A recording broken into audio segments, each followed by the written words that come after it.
What's up, guys? Boogie back again. So, guys, today I got like a 10, 20, maybe 100 videos to go through with you guys. It's been fun. So, thank you for you guys who are subscribing to the channel, who like my content, who are supporting your boy, Boogie Army. We're building slowly but slowly. Boogie Army. Yeah, we're getting there. So, as you know, you guys, I like to give my opinions on different when it comes to this dating shit. It's getting crazy out here. For those of you guys who are searching for wives, I don't know, searching for the unicorn, searching for the real one, it's tough out here. So you gotta be careful. But as you know, I like to go through these videos because it gives us a glimpse of what's going on out here, what to look for, what to avoid. Because some people don't believe that dating sucks. They just say, "Oh, you guys are just on social media." No, men and women are telling us what they want in real time through social media. Social media just means that someone who's in Kansas, I don't have to go to Kansas to know what's going on out there. I can just hear their thoughts and what they like on social media. But as you know, I don't finish all videos. So shout out to all the content creators. I'll be putting all their links down below, so you guys can go finish the videos. What do you guys think? And I hope you subscribe because it's road to 10,000 subscribers. So the first video is going to be from Kendra G. This woman is almost 50 years old. She has 3 kids by 3 men, but she's saying now she's ready to wait for marriage, she's not going to, if you are to date her, she wants you to wait for sex until marriage. But she didn't require her three baby daddies to wait for marriage. So she gave them, each a kid as a thank you. But you, the new guy who's gonna be a stepdad, you have to wait till marriage for sex. What do you guys think? Let's go. How old are you, honey? I'm 47. 47. And where you calling us from? Alabama. I hear like an echo. Do you hear an echo? Not a terrible one. I can hear you now. Okay. All right, here we go. So Laura, 47, where you calling us from? Alabama. Alabama. How old are you telling me that? What's your zodiac sign? I'm a Libra. A Libra. Excuse me. You have any kids? I have 3. 3. How old are your 3 kids? 29, 27, and 17. Okay. 29, 27, and 17. All by the same man? No. 3 3 men. 3 You men. ever been married? So 3 grown kids. Well, one is 17, but that's still grown. By 3 men. She's 47 years old. Let's go. Yes, twice. Twice. So once you get divorced. Oh wow, married twice, so divorced twice. She's out here in the streets looking for, I don't know, for a Mr. Right. Okay. First class. 2012. Yeah. Oh, okay. 2012. All right. And what you do for a living? I'm HR. HR. All right. So we got Laura, 47, is a Libra, lives in Alabama, mom of 3 kids by 3 men, has been married twice, and works in HR. What kind of man you looking for, girl? A Christian man, one that loves the Lord and is not ashamed of it, one that is truthful, someone that likes to have deep conversations, someone that is trustworthy. Yeah. The most important thing is that they got to love God. I mean, and he's got to be first in their lives. And they have to have an active relationship with him. And I'm talking about Jesus, Christian. Okay. Okay, those don't seem like crazy standards. But is she really telling us? She's 47 years old, so almost 50 years. Is she telling us all this time she has not been able to find such a man? There's so many men in church. This is why I'm always asking these women who want the guy who believes in Christ, who believes in Jesus, who goes to church, who reads the Bible 1,000 times a day. Why don't they ever go to church? They go to church. I'm assuming she goes to church. Why don't they ever find a man in church? Why do they come out of church to find a person who loves God? Is it because that guy who goes to church is too boring?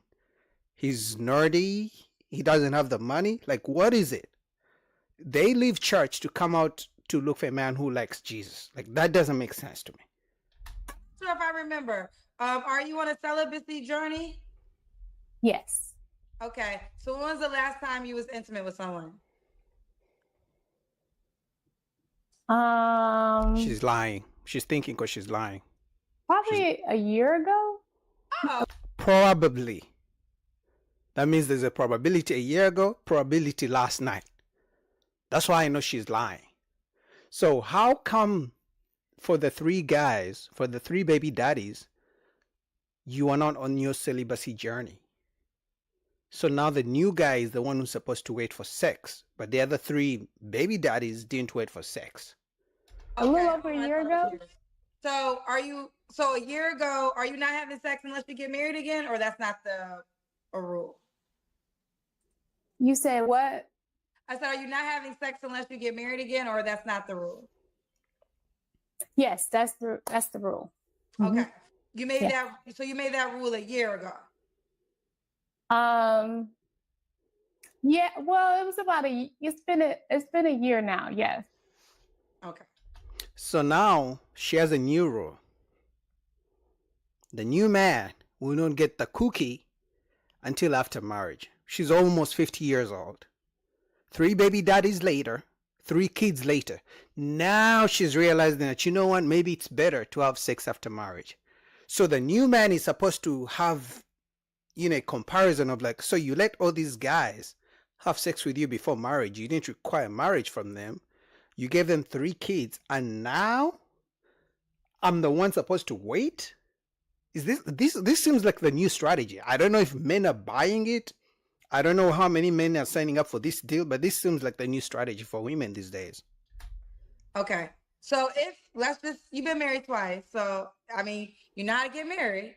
So, okay. So I wanted to start. The only reason I brought that up is because whenever people usually stand on the religion and just, you got to be about Jesus, that usually comes up later. So I just wanted to get that information now. So no sex unless you get married again.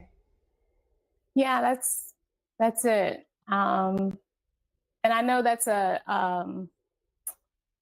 something that a lot of people don't understand or don't agree with. I don't care. And if you don't like it, that's just not for you then. And I'm okay with that. And that's the issue. They don't care what men want. They don't care what men think. But it's like if you're in the dating market for men, wouldn't it be smart for you to know how men view certain things? Which tells me she's selfish. Because imagine a man goes to the dating market and is like, I don't care what women want. I don't care if a woman wants to be taken on a date. I don't care if she wants flowers. I don't care if she wants a gentleman. I don't care. I don't care. Which woman is going to give him the time of day? Because that sounds like a selfish person. But these days, they don't care what men want. It's like, it's what I want. It's me, me, me, me, me. I don't care what the man wants. I'm the prize. I'm the queen. The interesting is, I did have a guy, and this is the guy that everybody wanted, child, that came on the show. I'm not sure if he had kids. I think he might have had a kid. But he was a guy that also was saying he wasn't having sex at, what's his name? Andre. This guy was on my show. He was 40, and he said he's trying to wait to have sex so he gets married too. So it's not just women say that. I think he was married or something. So Andre 7 on the Kendra G singles dating app. Send him a message, girl. Okay, back to you. All right. What are some other deal breakers? Really liars. People who aren't authentic to if they're not authentic, so they come off as like, oh, I'm one way, and then later on they turn and become Satan. Okay, so don't be Satan undercover, child. Okay. Yeah, just be who you are. And also no smokers. Absolutely no smokers. I don't care if it's I'm not 420 friendly, so I don't want anybody that smokes. Um I'm not saying that drinking is bad, but not somebody that drinks every single day. Um Somebody that has a job, just the regular stuff, a career, not what, yeah, that's it. Okay. In other words, someone who has a career, making good money, and is ready to take me traveling as I get to my retirement age.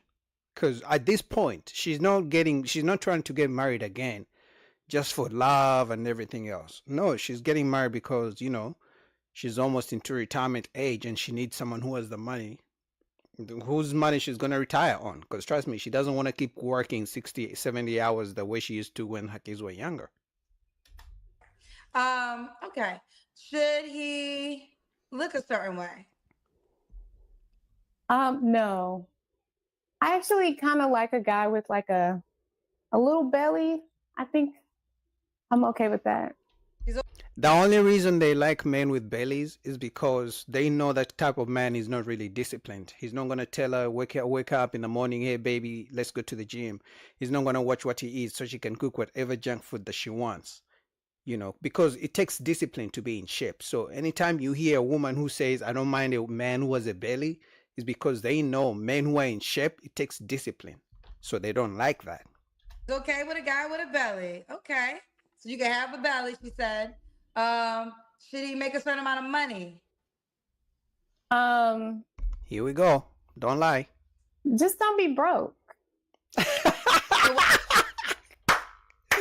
Yo, that's the new one they use these days because they know if they say a number. Now, Kendra is smart. She's going to ask, what does not being broke mean to you? What's that amount? Because they don't want to seem like gold diggers. They say a man who has a job or a man who's not broke, or sometimes they can say a man who can afford me. Let's see what Kendra says. What's the definition of broke? Yeah, good question. Like,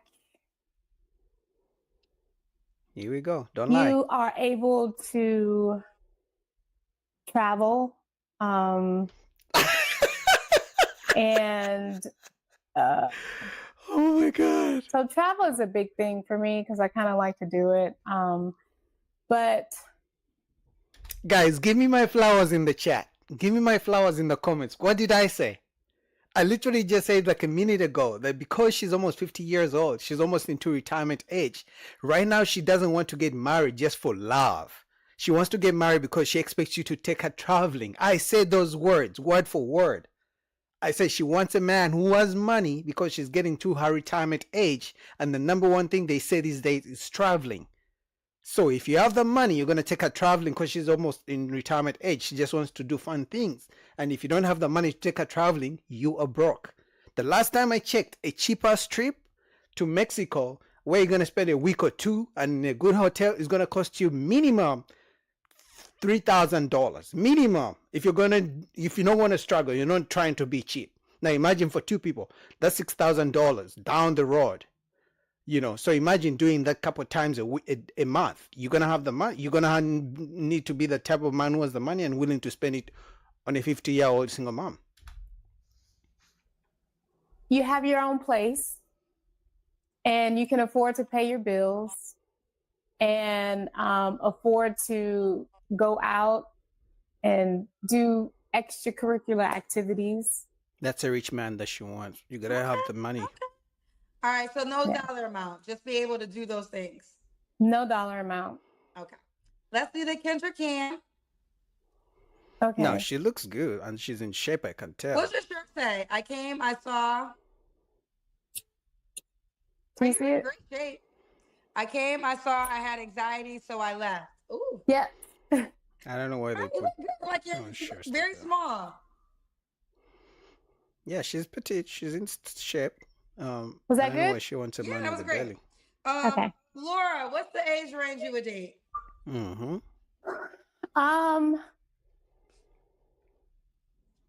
You know, I am okay with someone that is, I would say like 38 to 50, 58. 38 to 58. Okay. So I don't know which 38-old man is going to be with an almost 50-year-old woman and is going to be spending money on her. Because she's not going to give you any kids. There's so many guys who are 38, make good money, they don't have kids. Even if they have kids, they don't mind having more kids. So I don't know which man is going to choose her over other options out there. You know, even a 58-year-old man, I don't think is going to choose her. So, and especially because of the lifestyle that she wants. So she may need to bring that age up to at least 70. A 70-year-old man would be willing to spend his retirement pension on her. But a 38-year-old man, I don't know. No, she looks good. You can tell she's aging well, but I don't know, man. It's tough out here dating, and she just has to be a little bit more less delusional. Should he be in Alabama? No. No, he shouldn't be. No, and you don't have to be. You don't ever have to come to Alabama. Yeah. Well, how would y'all? So you always travel to him? No, I'm just kidding. They definitely, absolutely do not have to be from Alabama.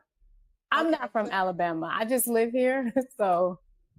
So okay, are you willing to relocate? How would it work? Yes. Serious? Yes. Yes, I will relocate. Okay. So now we got to it. So you prefer me out of Alabama, and you are willing to move to him?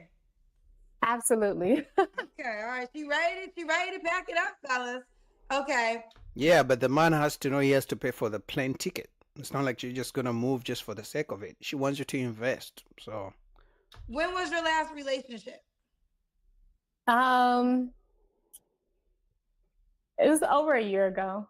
Okay. And we did it earlier when we did your last time of intimacy. 3 flaws you have to work on.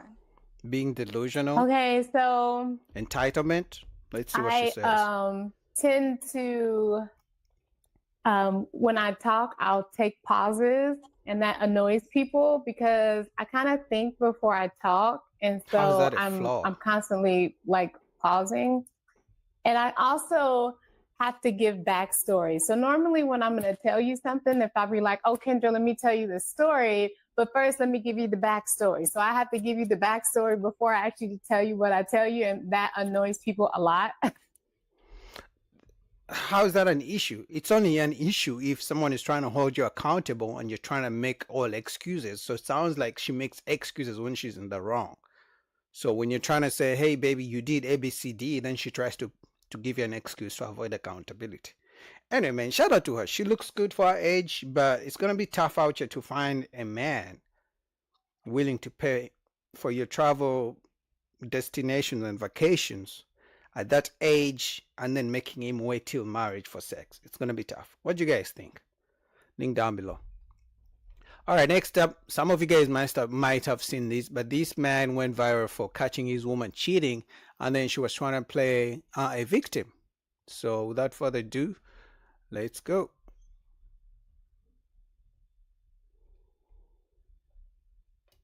Please let me out my room, please. Can you please let me out my room? Can you please let me out my room? Right now, she's blocking me in my room. Excuse me. Bro, no. Can you please hear me out? Like I'm. What you mean no? What do you mean no? I'm trying to get out. I'm trying to put your stuff in us so you can leave. I'm like, bitches already set up and I wasn't. No, I'm not saying none of that. I just asked you to leave. I just asked you to leave. I just asked you to leave, bro. That's all I did. That's all I did. It's set in stone that they don't want to be with me because I cheated with you. So can you just... here they are. Wow, she's actually talking to the other guy on the phone. Like, that's disrespectful. Which lets me know she was actually cheating, because if you're not cheating, why are you even talking to the man? Let's say she wasn't cheating, but because we know women are always being hit on by men, whether she's married, relationship, it doesn't matter. Men are still gonna hit on women. But why even giving him a chance? Why are you talking back and forth? Why does he have the audacity to even talk to you on the phone if you have a man? But it's good. It's a good thing the guy is recording, so which some of you guys should learn from him. He's recording because if anything goes wrong, she can just call the police and play victim and say he hit me, he did ABCD. But he's recording for his safety. But she's acting like a victim, because imagine she doesn't want him to get out. But imagine the roles were reversed and he was refusing her to get out. That would be a domestic violence case. It's a good thing he's recording to protect himself. The police on the way. Man, I've been telling them to please leave me the fuck alone, bro. What did I tell you guys? She's cheating. He has caught her cheating, and she has even called the police on him for catching her cheating. It's a good thing he's recording. I told you guys, you gotta protect yourselves. Can you please hurry up, bro? Thank you. Move out the way, please. She's not letting me. She's not letting me leave the room right now.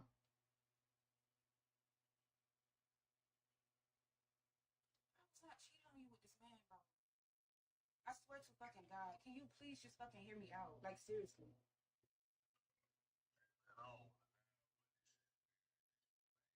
Because they're not even fucking a part of like that. I didn't cheat on you. That's not fucking weird. You went through my phone and I didn't cheat on you. I'm telling them to leave me the fuck alone. That's why it's weird. And they're steady calling back and calling back and calling back and calling back to let you know that that's not what the fuck is going on with your bitch. So what are you tripping for? Can you let me out, please? Why is he talking to you? Why do you have his number? Like, the first time he tried to talk to you, that should have been the time you told him, I have a man, that's it, block him. But his phone is not even blocked. Because you guys, if you want to be honest, women will block you if they don't want you. The only time a woman lets you, you can even get, I'm not saying she slept with him, but I'm saying the fact that he has access to her, he can call her whenever, he can text her whenever, and she responds, even if she has never slept with him, that's a red flag.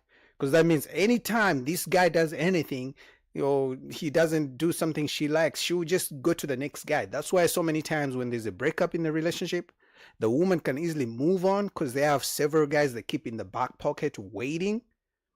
And the guy is already heartbroken because, as you know, as a man, you have to approach again, then take on dates. Then, and it doesn't mean that the first woman you approach after a breakup, he's just going to say yes. So for a man, it takes so long to get back into a relationship because it takes so much work. But for them, they have so many guys always in their DMs. They can just call, I've broken up with this guy. Where are you at?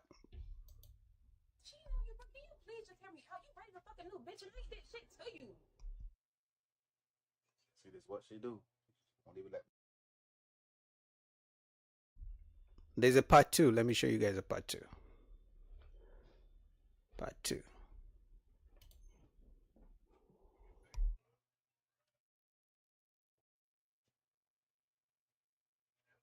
Do you hear this? Marcus, can you please listen to this shit, bro?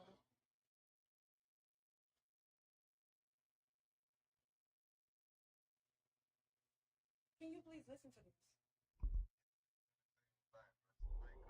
I'm glad he's recording because he's protecting himself. Because if he wasn't recording, she could hit her head on the wall, then call the police and say he did something. The audacity.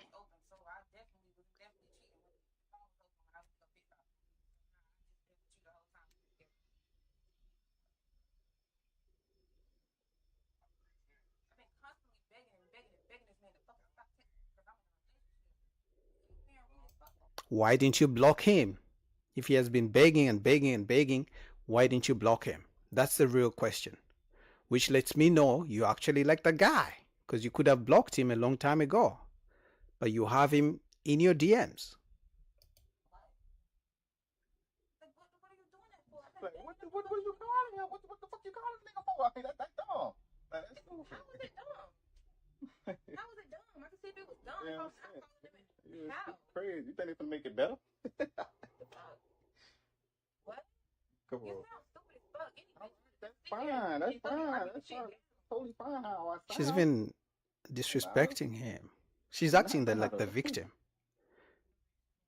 Okay, that's cool. Can you let me? Can you let me no, I out, please? cannot. Oh my God. Sitting here kicking my mouth. That's Bitch kidnapping. got back with you, but you cheating on them. Nah, that makes me look stupid as fuck. What? You was cheating on me? Yeah, I got back with you because I wanted to be with you. So me telling niggas to leave me alone, you got your bitches sending pictures of us in the mall together. Sending pictures. Yeah, this is what they do. You see how now she's starting to flip the story to say, oh no, you are cheating on me. So she's playing the victim. Yeah, it's amazing how they do this. Like you catch them cheating, and then she's like, "Oh no, you are cheating on me. You are the cheater. You still have your girlfriends in your photos." Like, no, I caught you cheating. Why are you saying you've been telling this man to stop talking to you every man? Why didn't you block him? Because we know women can easily block just like that. In fact, they can give men wrong numbers if they don't want them. But clearly, there's something she likes about this guy that she was willing to let him have her phone number, be able to call her whenever he wants to talk to her. So high chances that he has clapped the chicks, if we're gonna be honest. You alone, you engaging it, you texting him. Sitting up in your shit telling him to please stop fucking texting me. Please stop calling me from different numbers, texting me out all these fake different numbers. Can you please leave me alone? Now I look stupid because I called him? No. The fuck? I don't. Why did you call him? Genuinely fucking, like, I'm telling the fucking truth. Serious. I am. And you doing all of this for what? So since it's out in the open that you cheated on me first, it's just cool that that's what that is. You feel like I just was sitting in your house for get back? She's playing victim. You feel like I was sitting in your house for get back? Because that's not what it was the whole time. And every time a motherfucker text me and hit me up, I tell them to please, I'm in a relationship. I'm with somebody. Or was. She's lying. Like you jumping the gun. Come on, bro. You was telling the bitch you love them on my fucking birthday. I didn't bring that shit up to you to the next fucking month. I didn't say nothing about you cheating on me to the next month. Now you're sitting here doing it. You went in my phone. I left it open for me. I didn't have nothing in it. What was the purpose? You can't leave your phone up and I mean you leave your shit like this all fucking day. Fucking night. You go to fried chicken, you go to piss, you go to fucking wipe your face, you go to see something in your eye, you take your phone everywhere you fucking move. Because you're a cheater. See? Yeah, see how she flipped it? Now he's the cheater. Because someone who didn't cheat would at least would not try to play victim. Would not try to flip the story of, oh, you're the cheater, I'm not the cheater. Someone who's really genuine and being truthful would just say, baby, I didn't cheat on you. I'm sorry that you feel that way. I shouldn't have talked to that man. I shouldn't have done that. I see how it comes off, like as if I'm a cheater. But someone who's a cheater would be the one to say, oh, you are the first one to cheat. Because she knows he's maybe done. I'm glad he's recording because she doesn't want him to leave the house. Because if, like I told you guys, if this was flipped and the girl caught her man cheating and he doesn't want to let her leave the house, that's kidnapping. That's a domestic violence issue. That's jail time for him. So I'm glad this guy was recording to protect his ass. What do you guys think about that? Man, this is crazy. Guys, you gotta be careful. All right, next up, we got Kendra G, man. This woman is asking for $500,000. Dating out here is crazy, man. I mean, I don't even know what to say because this is more and more common and it's getting worse. Let's go. I'm in the military. Okay. Do you have any kids? No, You ever been married? no. And what's your zodiac sign? I'm a Virgo. So we got Yeti. Yeti. Yeti, Okay. New York, 27, Virgo, works in the military, no kids, never married. What kind of man you looking for, girl? I am looking for a honest man that has a good job. Definitely earns a good living. I don't think I want kids. I don't want kids. Okay, no kids. Could he have kids? I don't know about that. I'm kind of mixed about that. I have mixed feelings. Okay. I want a faithful guy, very outgoing, into fitness, because I'm also into fitness. Very educated. He has to be intelligent. Very I wouldn't say respectful, honesty. Would I say outgoing? I think I'm very. I'll say I'm outgoing. So yeah, as long as respectful, honesty, has a good job, has earned a good paying, intelligent. Intellect is really important to me. Yeah. Okay. What are your I'm surprised she's 27 years old because she sounds like she's 15. But this lets me know that everything, the way she's mentioning the list, like I told you guys, they have a list of a million things they want from a man, but they never have a list of even 5 things they bring to a man's life, which lets me know either she has seen the same things women say on social media, because they tell themselves you're the queen, you should ask for 1,000 things from a man, the man should be able to provide and do everything that you want. So this sounds like the list that women talk about on social media, on TikTok. So she sounds to me like she's learned a few dating tips women share with each other on TikTok. deal breakers? My deal breakers: cheating, unhealthy. Oh yeah, he has to be healthy. I'm not saying he has to have like a 6-pack, but like, yeah.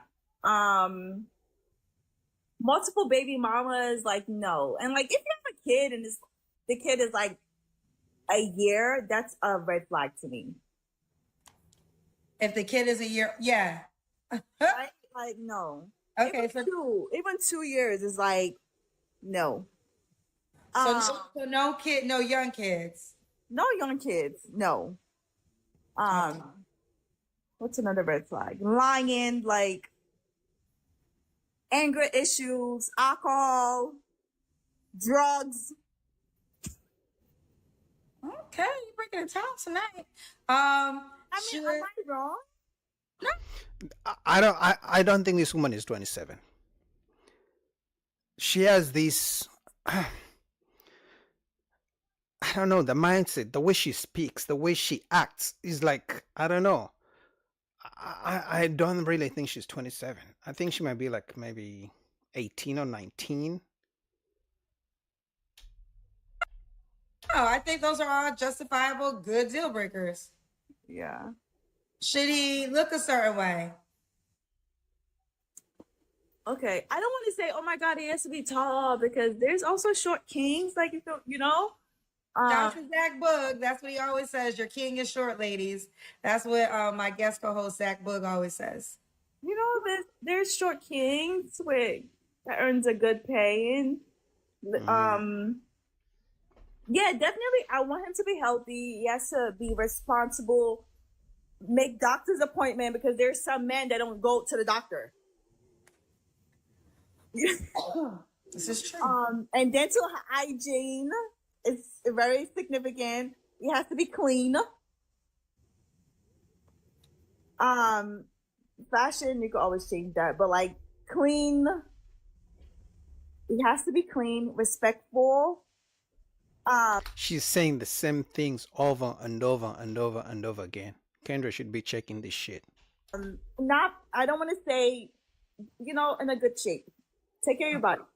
Okay. What about money? Should he make a certain amount of money? Okay. I don't want to put a certain. Do I have to put like a certain range out there? Not necessarily. Yeah, more than me. At least like 500 a year. Bring the camera my down God. to your face. This girl just literally said the man should make $500,000. So in other words, if you make 400,000, if you even make 80,000, if you make 200,000, you're not good enough. And mind you, she said she's not giving you kids. He has to make $500? No, 500,000. Oh, 500,000 a year, at least. Or like it could be 300,000. At least a good earner. Does she even know the percentage of men who So make you that normally money? date men that make that amount of money, I'm assuming. Yeah. Why are you not with them? Why are you with me? Good question. I don't know. You would tell me, because You're the one who called her. What's going on? I mean, listen, if you date a man that makes 500K, y'all need, and listen, if you're dating a man that makes 500K and this is really what you want, then you got to lock it in, because the girls who really, I think what y'all don't understand is this. The girls that get these men, they not losing them. And they going, listen, they not going nowhere. They don't care what you got to say. I saw a video of Drea today. And, you know, all this stuff people were saying about Drea. She was pregnant by the guy who's her son's age. And he had 2 other women pregnant at the same time. And I saw a video of Drea shopping at Chanel and shopping at all these other things. And listen, whether we judge or not, whatever you had an opinion or not, Drea says she don't give a damn what you got to say about her multi-millionaire baby daddy, and she ain't going nowhere. She don't care if 2 other women pregnant at the same time. Drea might be babysitting the other kids. She don't give a damn, because she said, you know what? I want a man that make this amount of money, and I'm going to deal with whatever comes with it. And I think, ladies, here's the deal. It's for each your own. I'm not judgmental. It's your life. But here's the deal. If y'all say y'all really want this man, and you have this man, the question that everybody gonna ask is, why are you not with him? Why are you with me, Kendra G? I think they're lying, Kendra, if we're gonna be honest. Because all these women who come on your show and ask for men who make 300,000, 400,000, $500,000, some have even come on to ask for a man who makes $1 million a year. They claim they date those kinds of men. But we know those anything above 250,000 in the US is only like 2, maybe 3% of the entire population. That's men and women, old, young, whatever, married or single, whatever it is. That's only like 2-3% of the population. So, but they all claim they date these kinds of men. So it's either they are sugar babies and they're looking, because clearly this woman is a sugar baby. She's looking for a sugar daddy. And that's okay. You can do that. But or they have just seen other women like Love and Hip Hop Atlanta with dealing with multi-millionaires and thinking they deserve those kind of men. So they live their life on social media thinking because one woman gets a man who's rich, they also deserve the same thing. So they call it manifestation. Have you guys heard of women saying that? They manifest it and they start to believe they've dated these men before, thinking that will make them actually date those men in real life. But there are certain things that come with a man that earns that amount of money in a year. Right, but put the camera on your face. Okay. And I'm not saying he has to be on that 500K, you know? That's what you said. And then That's you what said you 300K, which is still a lot of money. Mm-hmm. So, okay, so if the things that come along with that man, okay, so I want you to continue. So what's the issue? What do you mean, what's the issue? Because you're telling me, I want you to finish talking because I don't want to put words in your mouth. Are you saying that the men you dealt with that made that amount of money came along with things you don't want to deal with? She's lying. I already not answer that question. Exactly. She's lying. She's never dated men who make $500,000 a year because she would be able to keep him. No, I get it. Some of them bring nothing to a man's life. So maybe after he claps the cheeks, he lets them go. But for her reason, in her case, you can tell she's lying. She has never dated a man who makes even more than 100,000, in my opinion, honestly. Girl, this ain't another rather not answer question. It's okay. Why are you not with the guy? You at least tell me that much. The guy Good that you question. say you date that makes that amount of money. Why you're not together? Work out. Why didn't it work out? What was the reason behind it? Was he married? No, Did he have other women? no, He clapped cheeks Was and he he moved gay? on.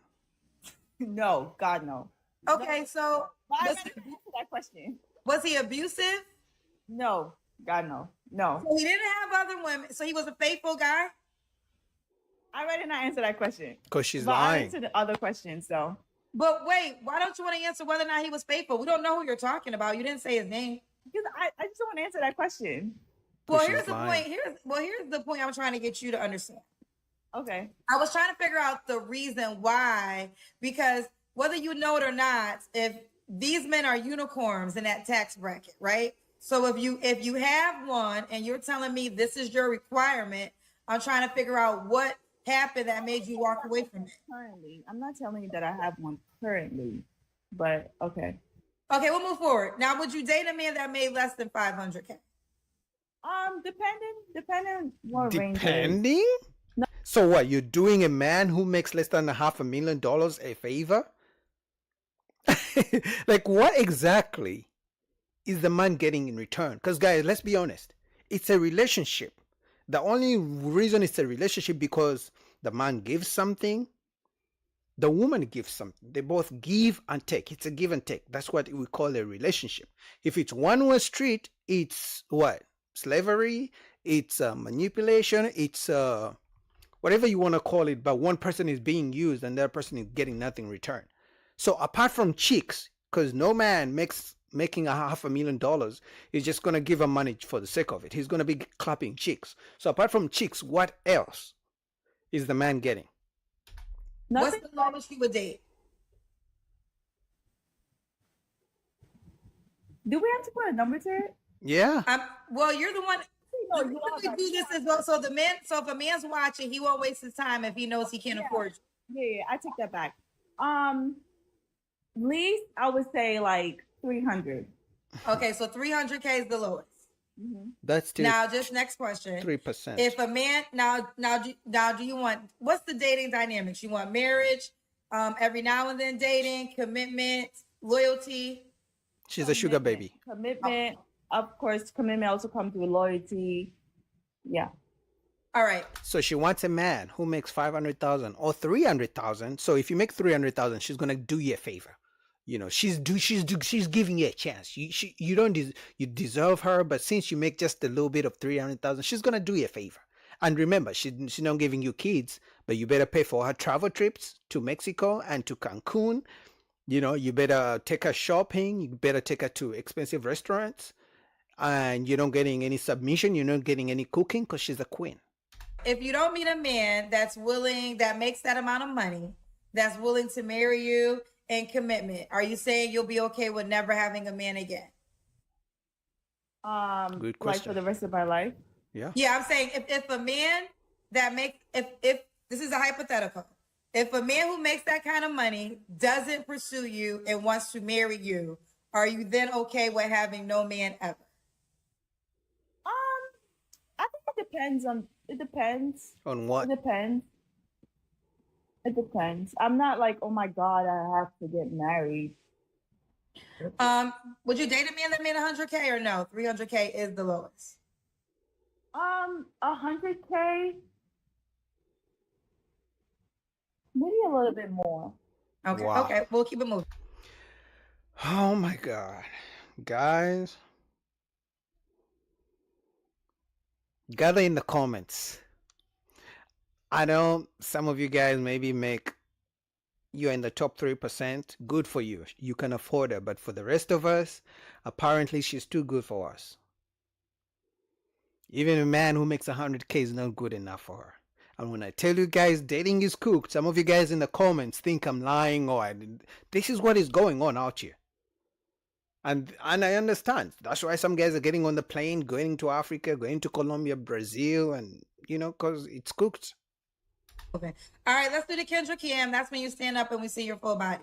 With a bonnet on our head. Oh, I'm sorry. I don't want to do that. Okay. Shirt on. I have a big t-shirt on, but I can show you what I look like. Well, no, you got to stand up so we can end here if you desire. But the Kendra Cam is mandatory. I just let the last lady do it because she was in a car and it was raining outside. Okay. You go put some pants on if you want to, but we got to do the Kendra Cam, honey. No, I'm sorry, I don't want that. But we can end here. We can end here. I have videos on my page. Okay. Well, no, they can't go to your page. They can go to the dating app. Are you on the Kendra G Singles dating app? I will be sure to download that because I screenshot that from the previous video. Okay. Your name is Yeti? Yep, Yeti. How do you spell it? You could YETTY.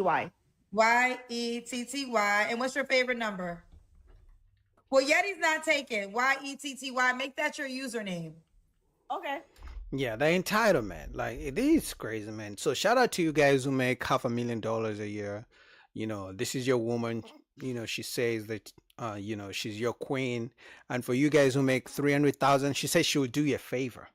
But for the rest of us, if she was the last woman standing on earth alive, we would die single because she wouldn't give us a chance because she can't take a man who makes less than $300,000.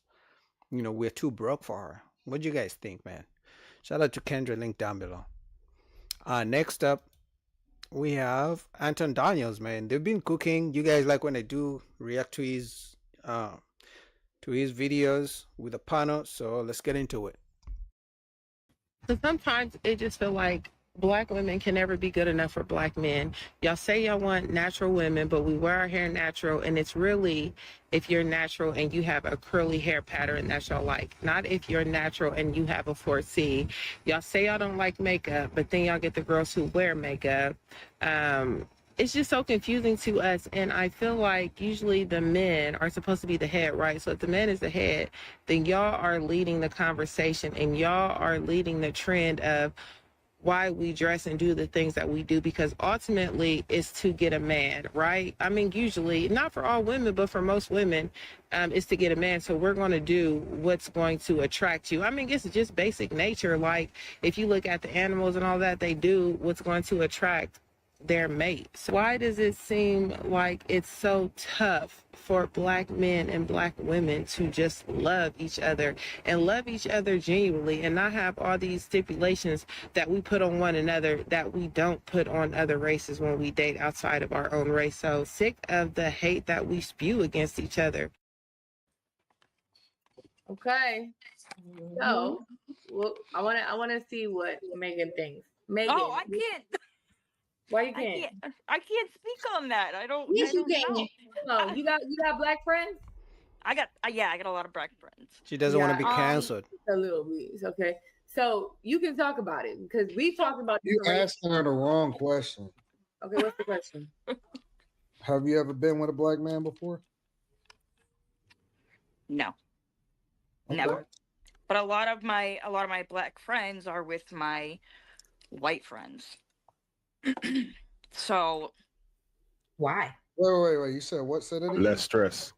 a lot of my black friends are Black male friends or white? yes, black male friends. Sorry, they're Oh, dating with your white white female women. friends.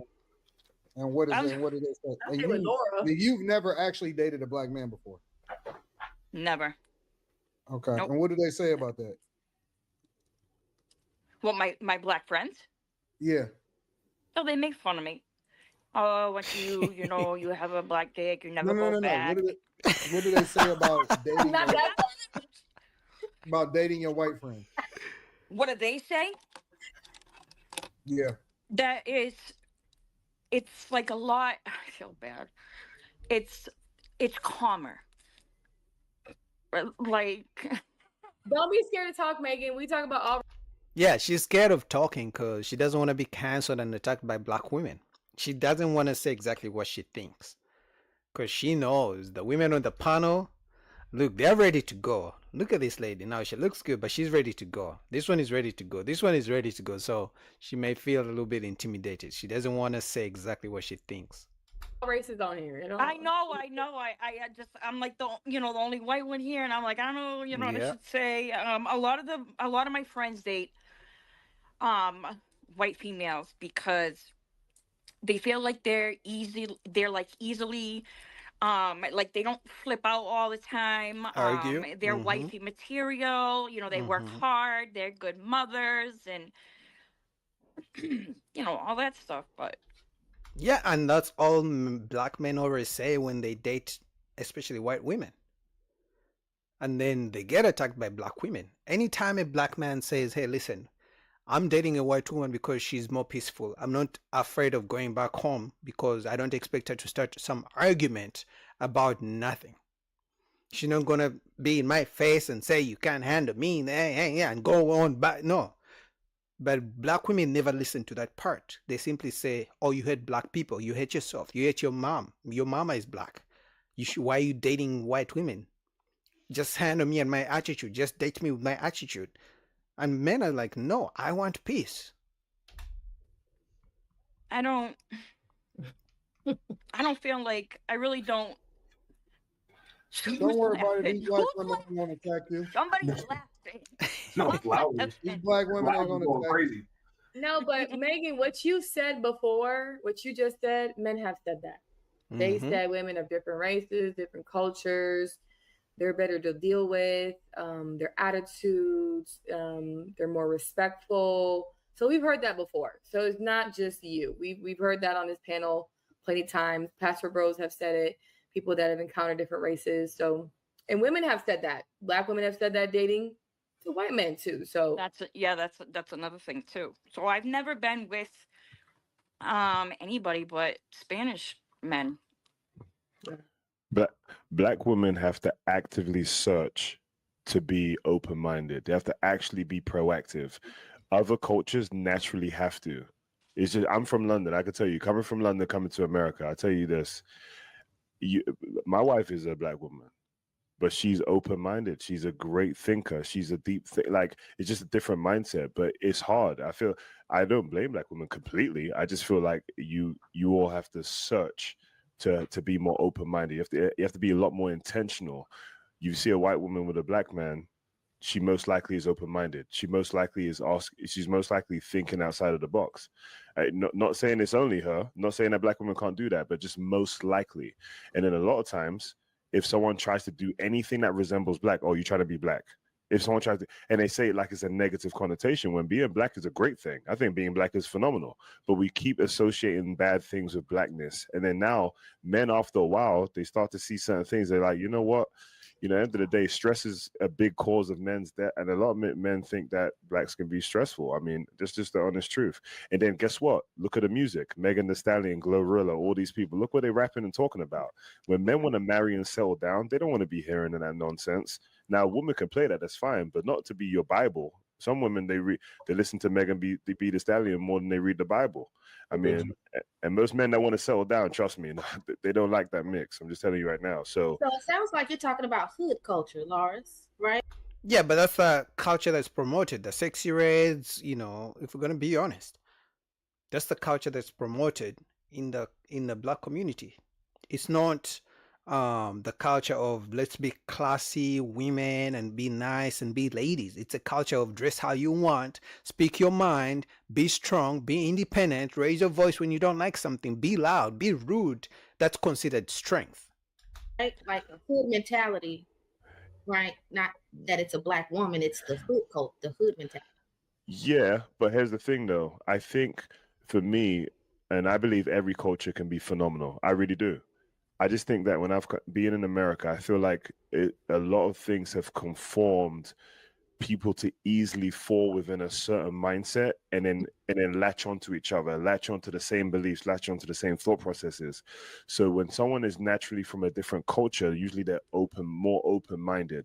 And most men that are trying to build, masculine men that want to build, they're looking to go, like, we're looking to build a legacy. We're looking to put on for our family. We're looking to do something. So naturally you're thinking, okay, I am 30-something years old. If I'm going to take a gamble and bet my money on if I'm going to find the right person for me, some men are thinking, you know what, let me try this. Just because of what I've seen, what I see on social media, what I see over here. Listen, let me try this. And I think most men. I don't think it's hood culture. I don't think so either. Are you hood, Dalen? Hood?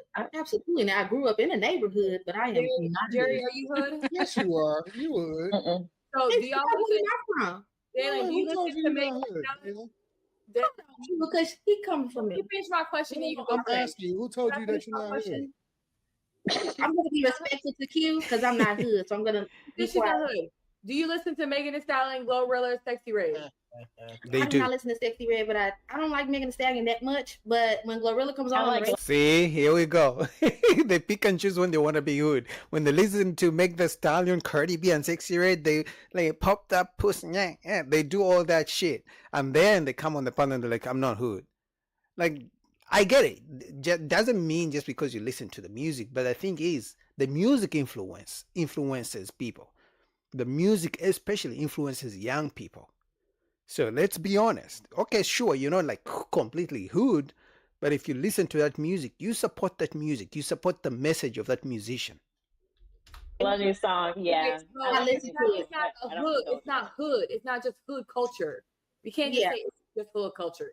Oh, I think I was just trying to separate what Lawrence was saying about, like, it might be different for black women. If you have like a hood or like ghetto like mentality, it overshadows the black American woman who doesn't present herself with the lower class of what hood mentality and hood behaviors look like, if that makes sense. Yeah, but even the woman, the black American woman who's not hood, who's no ghetto, maybe doesn't even listen to Sexy Red, doesn't listen to Glorilla, or doesn't listen to Megan Thee Stallion. They hang out with those same women who listen to those people who act hood, who act ghetto, and they're in the sisterhood. They support each other. They never hold each other accountable. They just say it's the freedom. I can do whatever I want.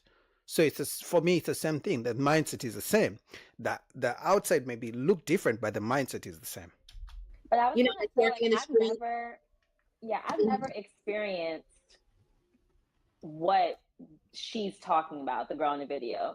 Like, I've never experienced black men not loving me. I never experienced black men not liking my hair texture. I never experienced black men not liking me as a woman. So when I hear these stories, and I'm not a lighter-skinned black woman, so when I hear certain stories, I'm like, it's probably just you, baby girl, because I've never had a black man I've had black men disrespect me, but I've never had them disrespect me as far as, looks and things like that.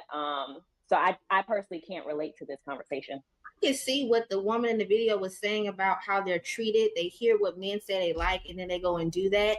And then when it's time to pick a product, should I say, they pick the very thing, not even just for their sexual appetite, as far as taking a relationship seriously and actually getting married. They typically go for the woman that looks the way that they claim that they did not like. So like when she said about her hair, we are always told, take that wig off, take this and that off. Mm-hmm. Typically, what I get from it, men correct me if I'm wrong, it's not the issue of actual hair extensions or weaves that y'all don't like. It looks the most jacked up, it's stiff. You know what I mean? It's wild colors. It doesn't look like your natural hair. So it's not like, but when a woman wears her natural 4C hair, it may be short, or it may not have like a nice curl pattern, doesn't curl when it's wet. They don't get approached as much as when they have like long tresses down to their back, or if they wear. That's a fucking lie. And you know why it's a lie? Because anytime a black man says, I don't want a woman with wigs, with weaves, with butterfly eyelashes, with 3,000 pounds of makeup on their face, what do women say? What do most women say? Oh, I can do whatever I want. The man who likes me will accept me the way I am. I'm a strong, independent woman. Don't need your validation. Don't need your commentary. Don't need your criticism. I can do whatever I want. I'm a free woman. Like, they keep doing the same things. Otherwise, if they stopped, the hair industry would be in shambles.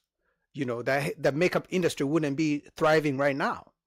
But she's acting like as if anytime a black man says, we don't want you in your wigs and weaves, they stopped doing it. No, you guys do it. There's just a small percentage of women who wear natural hair, and they never complain that they never get approached. It's you, the one with the weaves, who complain that men don't approach natural women. But it's a small percentage of natural women anyway. Well, here's the thing. It's just most of a lot of what y'all do, it don't look natural. I'm gonna deviate a little bit, and I know this is probably gonna upset the fellas a little bit more, because I'm gonna just continue with the point that I talked about on After Hours, and that, let me preface it like this: most white women have extensions. Mm-hmm. It's true. They just present it a little differently, and it blends in a little bit more, and it looks a little bit more natural, and so it don't look as fake. But if she giving you some head and you put your hand on her head, you can feel them goddamn extensions. Oh my God. I'm telling you the truth. So I know that we pedestalize. I don't believe that white women or any women that is in America is too much different than any woman. It's just how they present themselves. I tend to think that white women are a lot more deceitful than other women. I think that they play the long game a little bit more, which it could seem like she actually likes you more, but in reality, she's going to take you to the cleaners more. And so I don't pedestalize any woman. I don't think that any woman is better than any woman. I agree with people having preference. I think that you should go with whoever it is that you want to talk to. I don't believe in discriminating. If you got a preference for white women, then rock out with them. If you got a preference for black women, then rock out with them. But don't let your guard down, and don't think that they're going to treat you any better when it come to that fucking family court, you're gonna get your ass kicked. So I don't pedestalize any woman. I don't, especially white women. I don't pedestalize them at all. I think that they have a history. I mean, I look at the Amber Heards. I look at Harrison Ford's recent ex-wife that he'd been with for a long time. I look at a lot of people as examples, and they kick ass and take names. So, you know, when it comes to a lot of these women, I think that guys overly pedestalize certain women. And it's a difference between having a preference versus letting your guard down and thinking that they're gonna treat you any differently when it comes to family court laws. So I mean, I kind of agree with that a little bit. I agree with him a little bit on the subject of when it comes to family court, black, white, Hispanic, all women who are going to treat you in the same, whether it's child support, whether it's divorce, whether, you know, they're trying to take half of everything, whether it's a false allegation, false accusation, they're all going to treat you the same when it comes to the courts of law. So with that part, I agree. But I think what men are saying, black men are saying, when it comes to just normal everyday conversations and being treated with respect, other cultures seem to respect black men a little bit, just more, a little bit more. You know, other women seem to be, you know, not wanting confrontation with black men all the time. And you can imagine if a black man is born in a single mother household, all he knows is his single mom raising her voice the whole time. Once he finally can talk to women of other races, you know, and maybe even in high school, black women didn't want him. Once he finds a woman who's nicer to him, who seems supposedly is white, he's going to be like, I like this. Because men are simple. Men want peace. And wherever there's that peace, whether it's false peace, false hope, the man will go.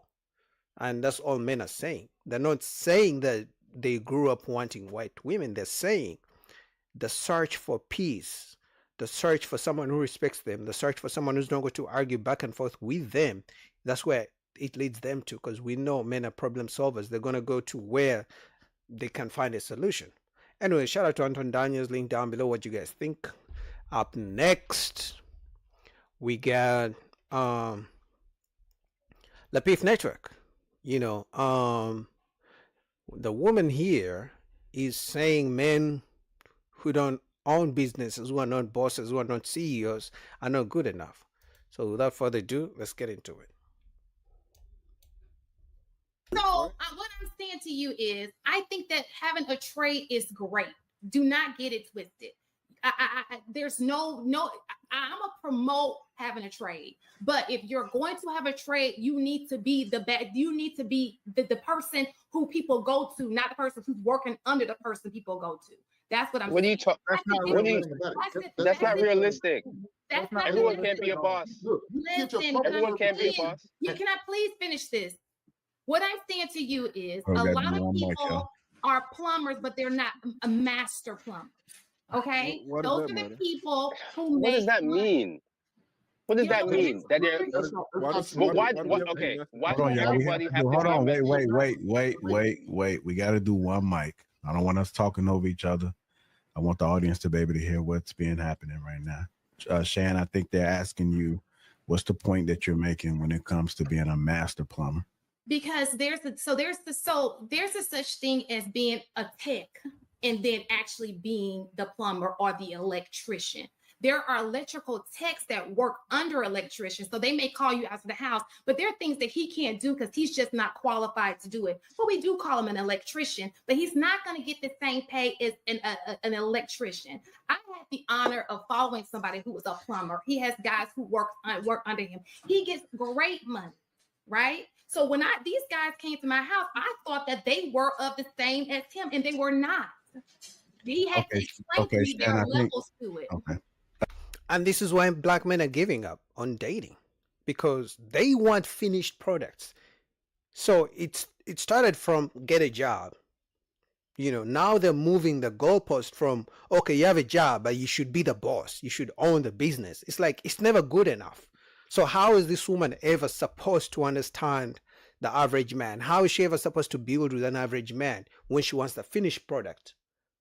So apparently being a plumber and just a normal electrician is not good enough unless you have the experience to be a master plumber, a master electrician. Being a plumber is not good enough for them. They're going to want more. And let's say you even become a master electrician, master plumber, and you have your own business. She's going to wake up one morning and say, why don't you have 5 businesses? It's like, it's never enough. So men are like, okay, everything I do is not good enough for you because you want more and more and more and more and more. All because you want to keep spending and live this life, luxurious lifestyle to show that you have a man who makes money. Men are like, this is too much. Let me just make my own money. That's enough for me and give up on this dating shit. Some guys are going overseas. I think the question is, what's the point of you my point making a difference with that? My point is, I like trades. And I think that as a Black community, we can focus on trades, but we're not doing it the way that makes money, basically. That's the reason why we're low. We were talking about economically not where we need to be. Because if you're going to be a plumber, be the plumber. Be the master plumber. Well, to counter, it takes stages. It takes time. It takes experience. No one just wakes up one morning and becomes a master plumber, master electrician, or even own their own, business. But she's making it seem like this is crazy. They want the finished product. She's talking about, you should get it, become a master plumber so you make more money. But at the end of the day, she wants to spend the money anyway. It's not like she wants you to make the money and keep it to yourself. No, she wants you to make the money so you can take her to Dubai.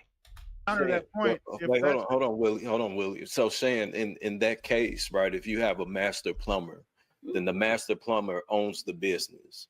Well, he's just the person. Just hear me out. Okay. He then has to hire other plumbers to work for him in order to grow the business. That's how you make the economical change. If everyone is a master plumber, then most people aren't going to want to work underneath somebody else that when they're both master plumbers. Exactly. The same way in education. Just as you may have a teacher's assistant. You need a teacher's assistant, right? Mm-hmm. The school needs teacher's assistants. So if where you are content with being a teacher assistant or just being a teacher, or if you want to go the next step and become a doctor so you can eventually become a principal, these are all separate stages that different people are going to achieve for. So I don't think that saying that, because you stopped at this point makes you any less valuable than the master plumber. Yeah, because at the end of the day, to them, the average, I keep telling you guys, like the average man, it's not good enough for them. If you're not a boss, if you don't make millions of dollars, and most importantly, if you're not willing to spend the money on them, they don't see you as shit. So apparently being a plumber is not good enough. Being an electrician is not good enough. You actually have to own the plumbing business to make Sean over here happy, to make it seem like you're more of a man worthy of a relationship or marriage. To them, there's nothing a man these days can do is good enough unless you really have big money. Because at the end of the day, it goes back to the money. Everything she's saying, saying, the master plumber makes more money. Yeah, we know. But can I start here? And are you going to build with me as I start down on this level? Or you're going to come back 10 years later, 3 kids later, 3 baby daddies later to tell me, now that you own the business, now I want to be your woman. It's like, no, you should have been my woman when I was starting on the journey, but you didn't think I was worthy.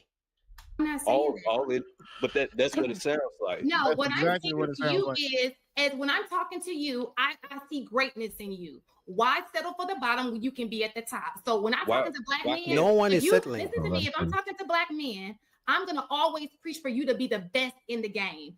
That's because you want me to make the most money so I can spend more money on you. It's not really because you really wish me the best. Let's be honest. I don't want you to work for nobody else. I want you to own your own. I want you to be the master. If that's too much, you don't have to. But I'm a pump you up to. That's fair. That's fair. There's nothing wrong with that. But in that same sense, I could say, Shan, you're a teacher. You're smart as fuck in what you do. You should write a book. Maybe you don't want to write a book. Are you now less of the best version of yourself because you don't want to write a book? I Exactly. didn't say that. I'm just Liz. saying if I'm with somebody, I'm going to want him to be the best that he can be, just like I will want him to want the best for me. So if I'm talking to you, whether you do it or not, if we're talking to everybody in the world, I'm gonna say, look, you can do this. Don't you I want you to be the master plumber. I want you to be the master electrician. Okay, what if he doesn't want to be master anything? What if he's okay being the plumber and he wants to do something else on the side?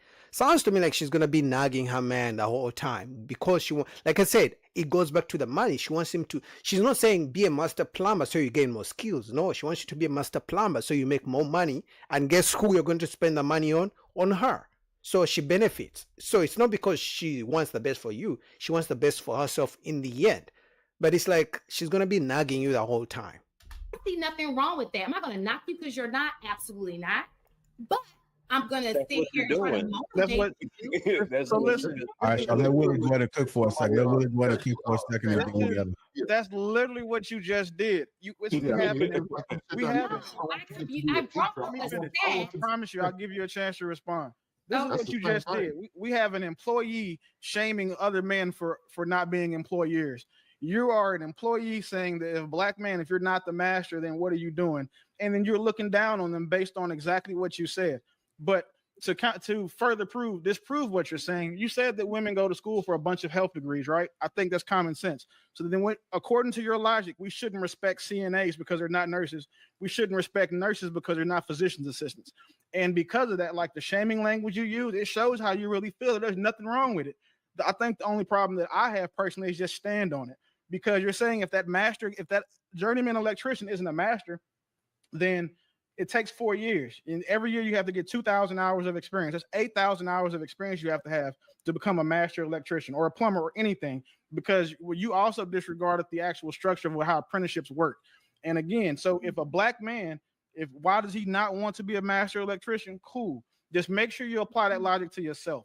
Because one of the things that it's like, it bothers me a lot when I see so many employees shaming other people for being okay with being employees. I didn't shame you. I just you did. You can't shame me. This isn't personal to me at all. Let me say it slow so you guys can understand. No, don't say it slow. Just say it somewhere that makes sense.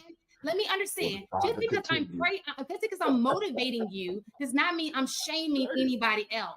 You understand? Okay, I do want us to hold on, Shan, because I do want us to seek the understanding, right? So, two things will be happening at the same time. You could not be saying that, but it may come off like that. So, do you understand what you're saying as far as if you're speaking to somebody, they don't know you, and you say that, can you say that they can come to that conclusion? It's a possibility that somebody can come to that conclusion. Okay, let me clarify. If you can be whatever you want to be, I'm going to support you in whatever it is that you want to be, right? That's a lie. She's going to support you, but she's going to leave you and go for the master plumber. I'm going to be honest. You're going to start your year one as a plumber. She's going to leave you and go for the guy who's a master plumber. And they do this all the time. They say, oh, you know what they call it? They call it, oh, he didn't want to grow. He wanted to be the same, and I wanted to grow. I felt like there was no growth. Yeah, those are the words they use. There was no growth in the relationship. But all the man did was work, pay the bills, go back to work, pay the bills, do the same thing. Because men are simple. Like, if I'm going to be honest, if men didn't have to spend money on women, men wouldn't be dying to conquer and get all the money in the world. They would get just enough money to pay their bills, go to the beach with their boys, go to the barbecue, grab a few beers, go to the gym, come back home, watch a movie, and do the same thing over and over again. But this traveling, let's take a trip. So in her mind, she wants to take several trips, and she won't be able to take several trips a year with her man if he can't afford them, if he's not a master plumber. Right? But at the same time, just like we're talking about social studies degrees and all this kind of stuff, okay, let's all be great at what it is that we're doing. I just want us all to be great. If you don't want to do that, if there's a place for it. There's a place for techs, right? We need them just as much. It's probably more because they do a lot of the handiwork, just like we need nurses, more than we we need doctors, but I'm just saying we do need nurses. All I'm saying is if I'm talking to somebody, I think that y'all the bomb, right? And I want what's best for you. So I'm going to always promote us to the highest, that's not necessarily meaning I have a problem if you don't want to achieve it. But as an educator, I'm gonna always see the good. Like, no, I see better. Like, I know you can go higher than that. You understand what I'm saying? She's gonna be a Shan, I nagging think woman. it's we're not intentional misunderstanding because and this is some of the stuff that we've talked about before about having a woman that is going to push you, right? Having a woman that's going to support whatever it is that you're trying to do. And that's what we do. So the fact that we're sitting here trying to take what she's saying and twist it into something that clearly, I mean, I understood what she was saying is that whatever you do, even if you're going to be a CNA, be the best damn CNA you could be. That's not what she said. She said if you're going to be a CNA, she wants you to own the hospital at the end of the day. That's what she was saying. She didn't say be the best you can be. You can be the best CNA, but that doesn't mean you have to own the hospital. She's saying you actually have to become a boss. If you can That's be not what she said. If you can be beyond CNA, if you have the potential to move beyond being a CNA and you know just as much as the nurse that you're working for, then pursue being the nurse. I don't want it. Don't be comfortable, and this is with anything.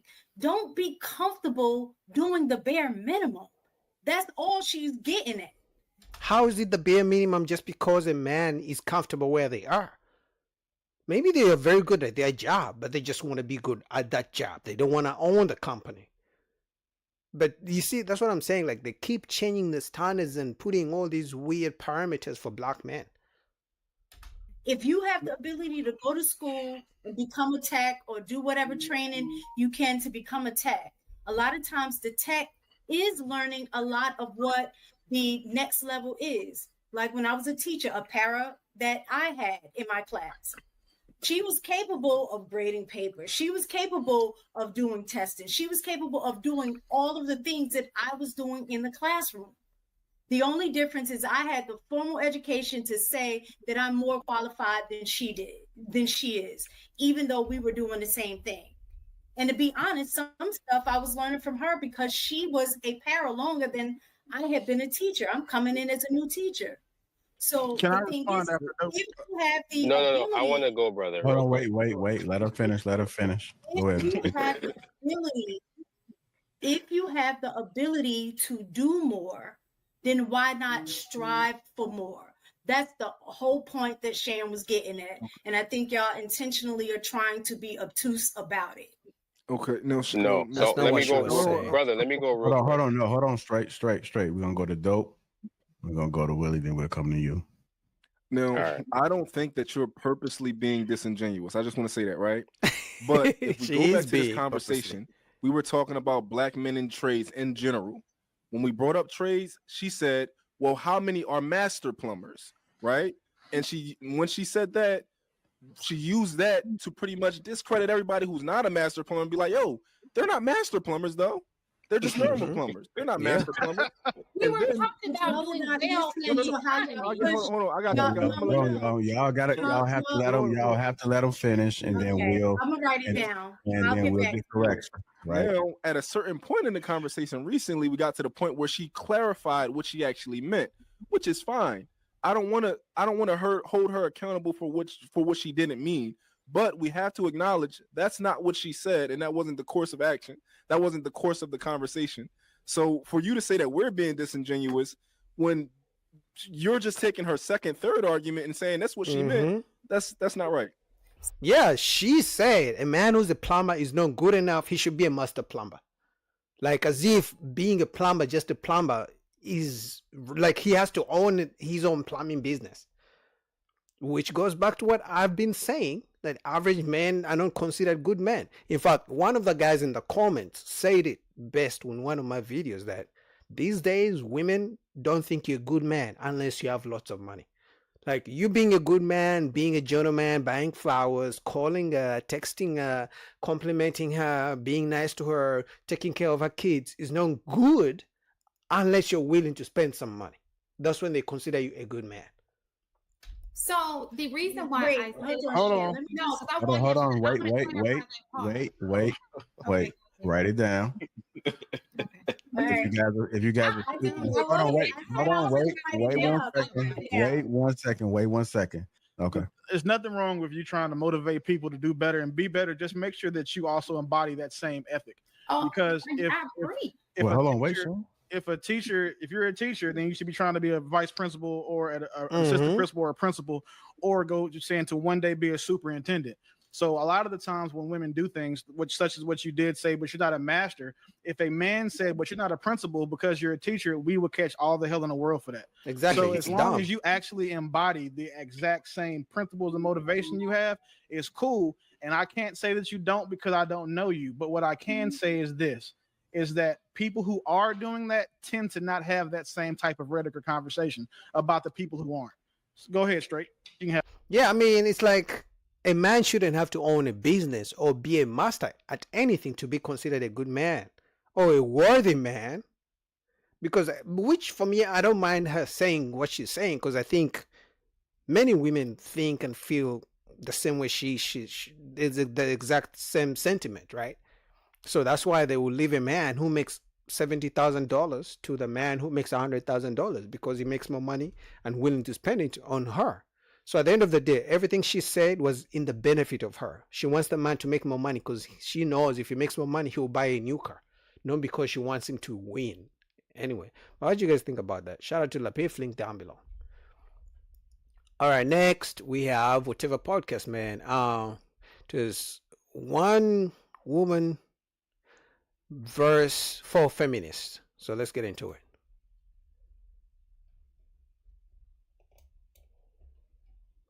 So the question, just a reminder, what duties and responsibilities do women have to themselves in today's modern society? I think being not promiscuous, being loyal, but I feel like that goes for everybody.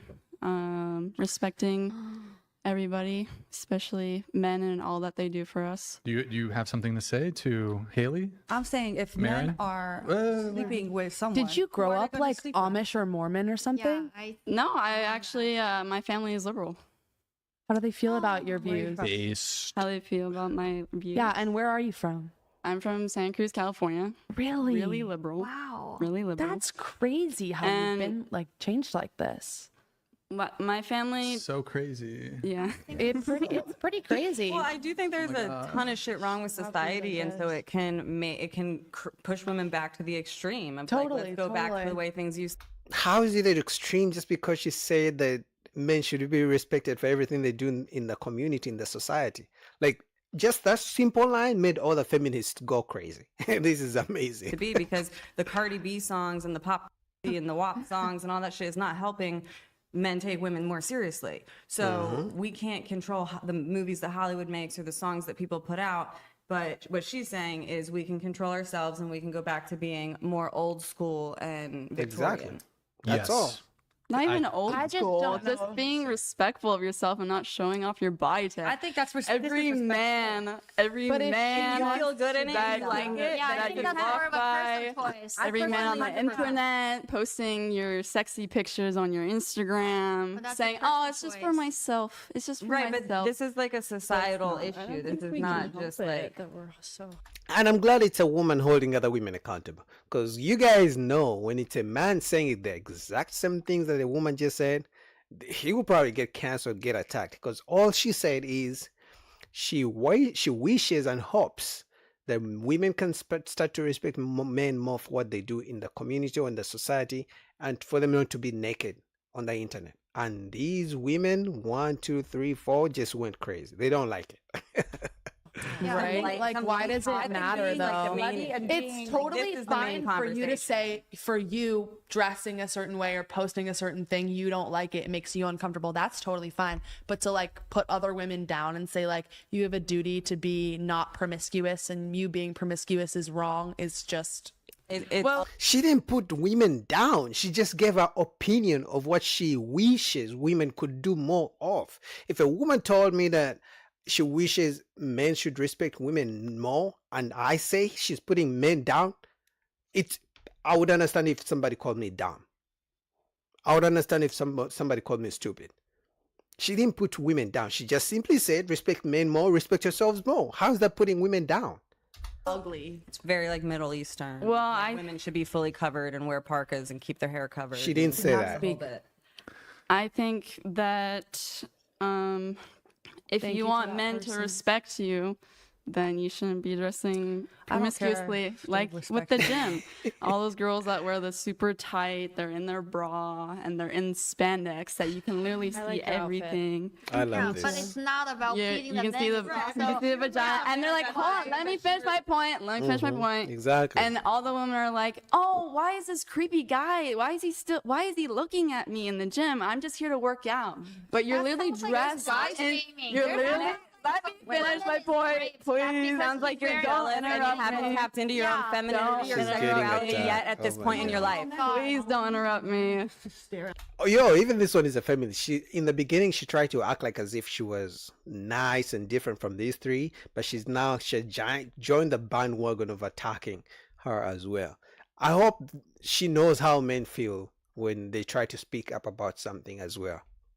At me working out, like Yeah, that's the men not literally don't even women's work out. fault. They're just sitting like across. Men from me don't work out? Just to look at me and stalk and watch me work out. You don't understand the What way are you men think. wearing? What does it matter what I'm wearing? It doesn't matter what I'm wearing. Because men inherently like Are creepy? tits and ass. Unmarried creepy. We can They've agree never that seen men a like woman tits and before. ass. Does that mean when I see a man in a Straight speedo, I like go up to him and stare at Why his can't women penis? just feel pretty and feel sexy herself? Yeah, what does it matter Women what has I'm total wearing? liberty to Oh feel my good. God. I don't either. She needs help. Yeah, no one was talking about I was talking that. about promiscuity, and one of the main things in promiscuity is in the gym.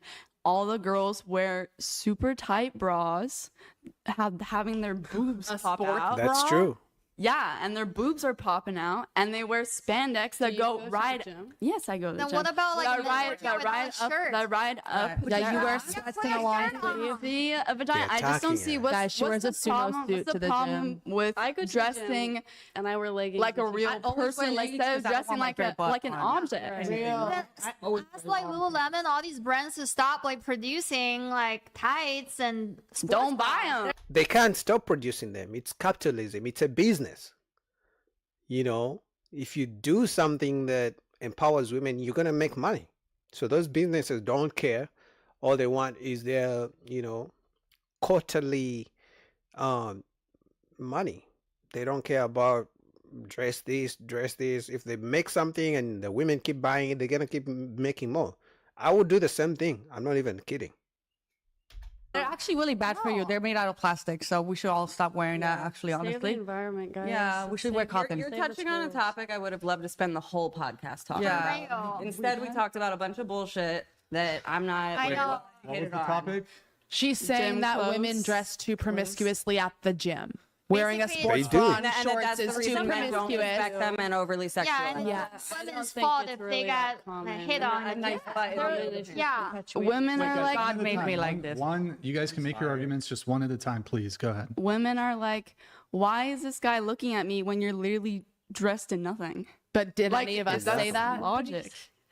No, we did not. So You're just assuming. But most women The do question- say, Most women- "Oh, I'm such a that you were victim." supposed to be women? answering was what are your responsibilities as a woman in today's Yes, and I said not dressing promiscuous. Yeah, but women in India still get raped even if they're fully dressed. What are your responsibilities? What not? Men will What are not your literally fuck the responsibilities? Name something. Yes, that's your exactly. responsibility. yeah, do you know how all STDs came to be? It's from men having sex with different animals. Like if we want to be Yo, she's out of it because this one attacks, this one attacks, this one attacks, this one attacks, this one attacks.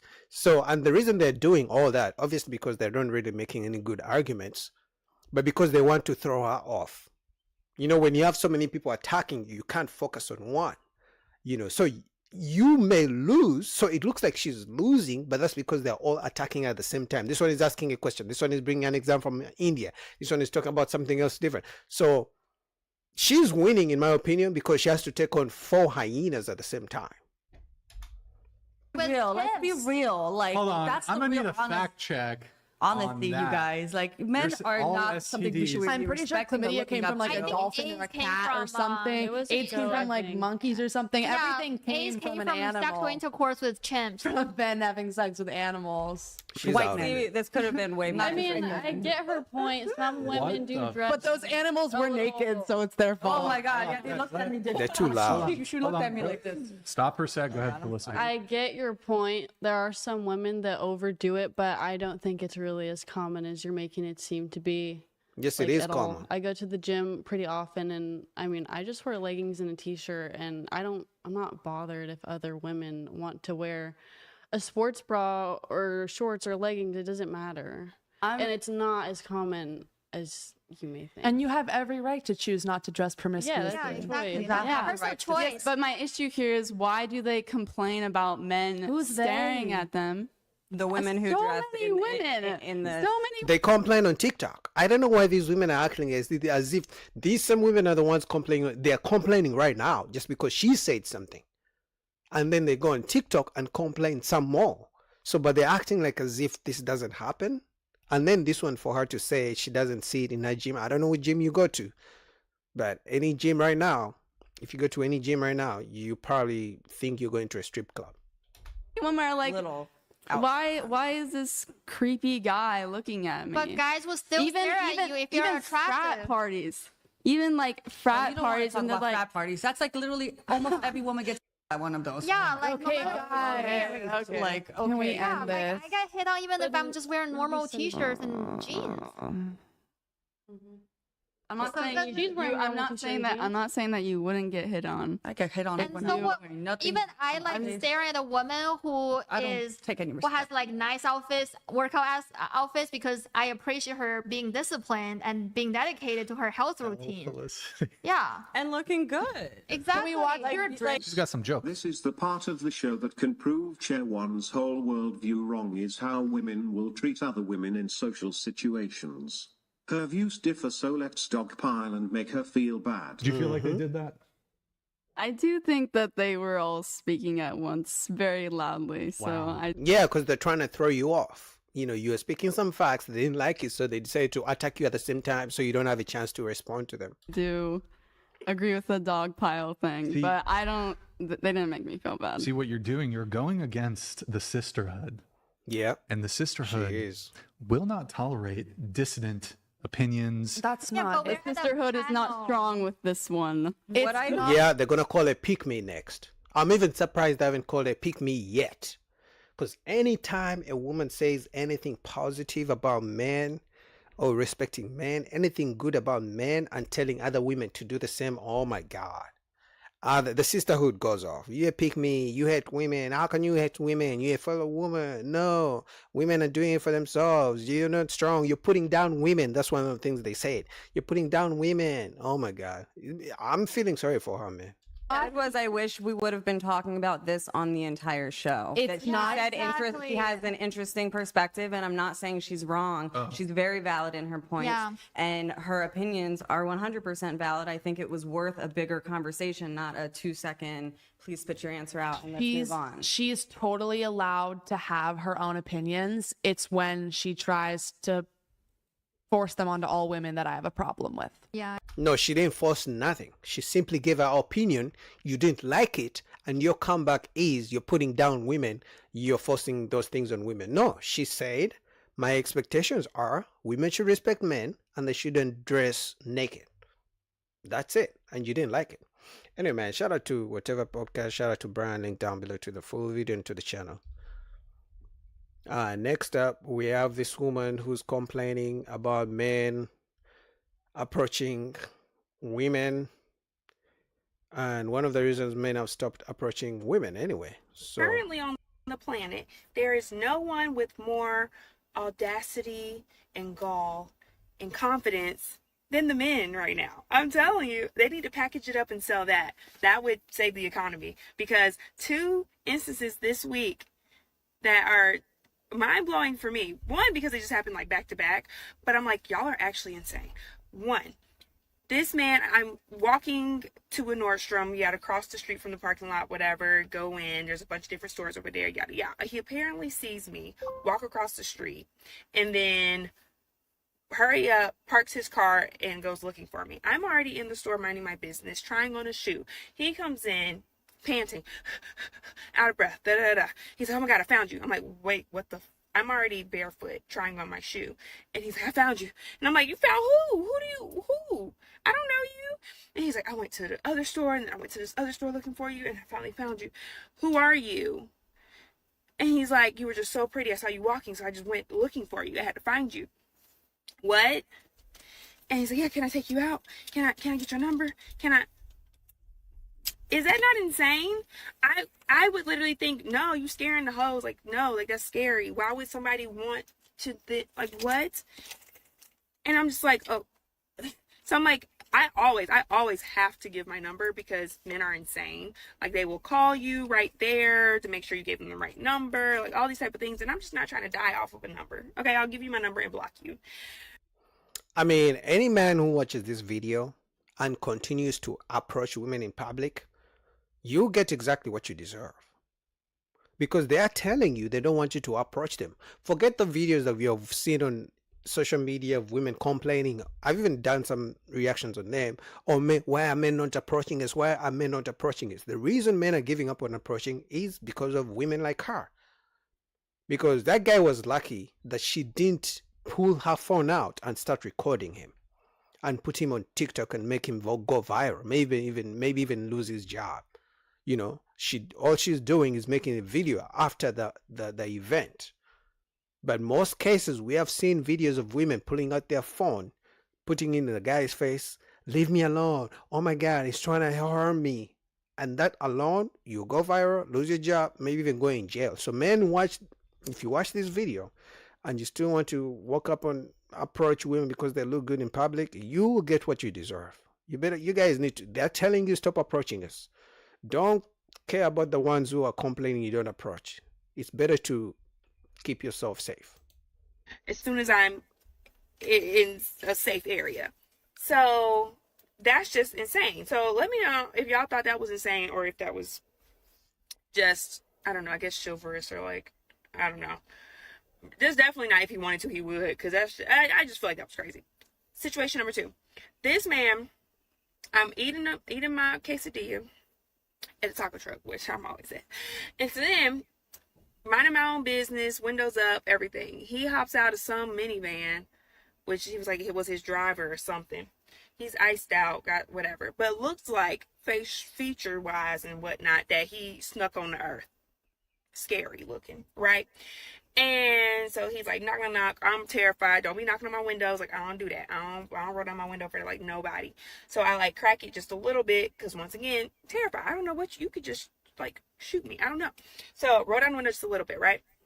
He literally then, he's like, dang, you can't roll the window down just a little bit more. No, I don't know you. No, like, do y'all not have any social awareness? No.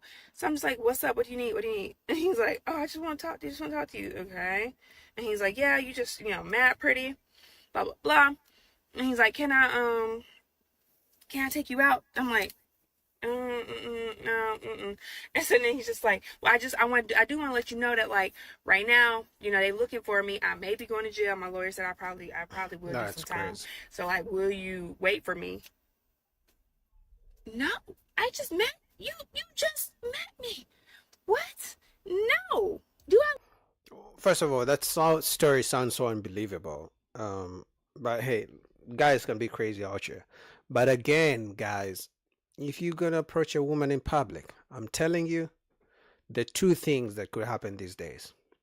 She's gonna talk about you on TikTok, or she's gonna actually pull her phone out and record you, and you're gonna go viral. And we know if you go viral for things like that, you may lose your job. You may look like nothing good comes out of going viral over a situation like that. So some of you guys who like to shoot your shot, you think you got game and all these things, like you have to be very, very, very, very careful in these social media streets, in these dating streets. Now, I'll give her something. She looks good, but just the fact that she's even making a video about being approached, like, I don't know. For me, that's already a red flag. That means she makes content, so that could be one of the reasons she's talking about it. But yeah, guys, it's not worth it. I look like the type of bitch that will wait for you. No. And he's like, you're just so pretty. Like, how you get your skin that way? Da, da, da. So I do want to let you know, I used to do perks. And like lean and stuff. And then drugs? You said I look so pretty. I look like I do drugs. Why would me look like I would be with you and you do drugs? And you're going to jail. And then he mind you, he's like, damn, it's hot out here. Can I sit in your car? No.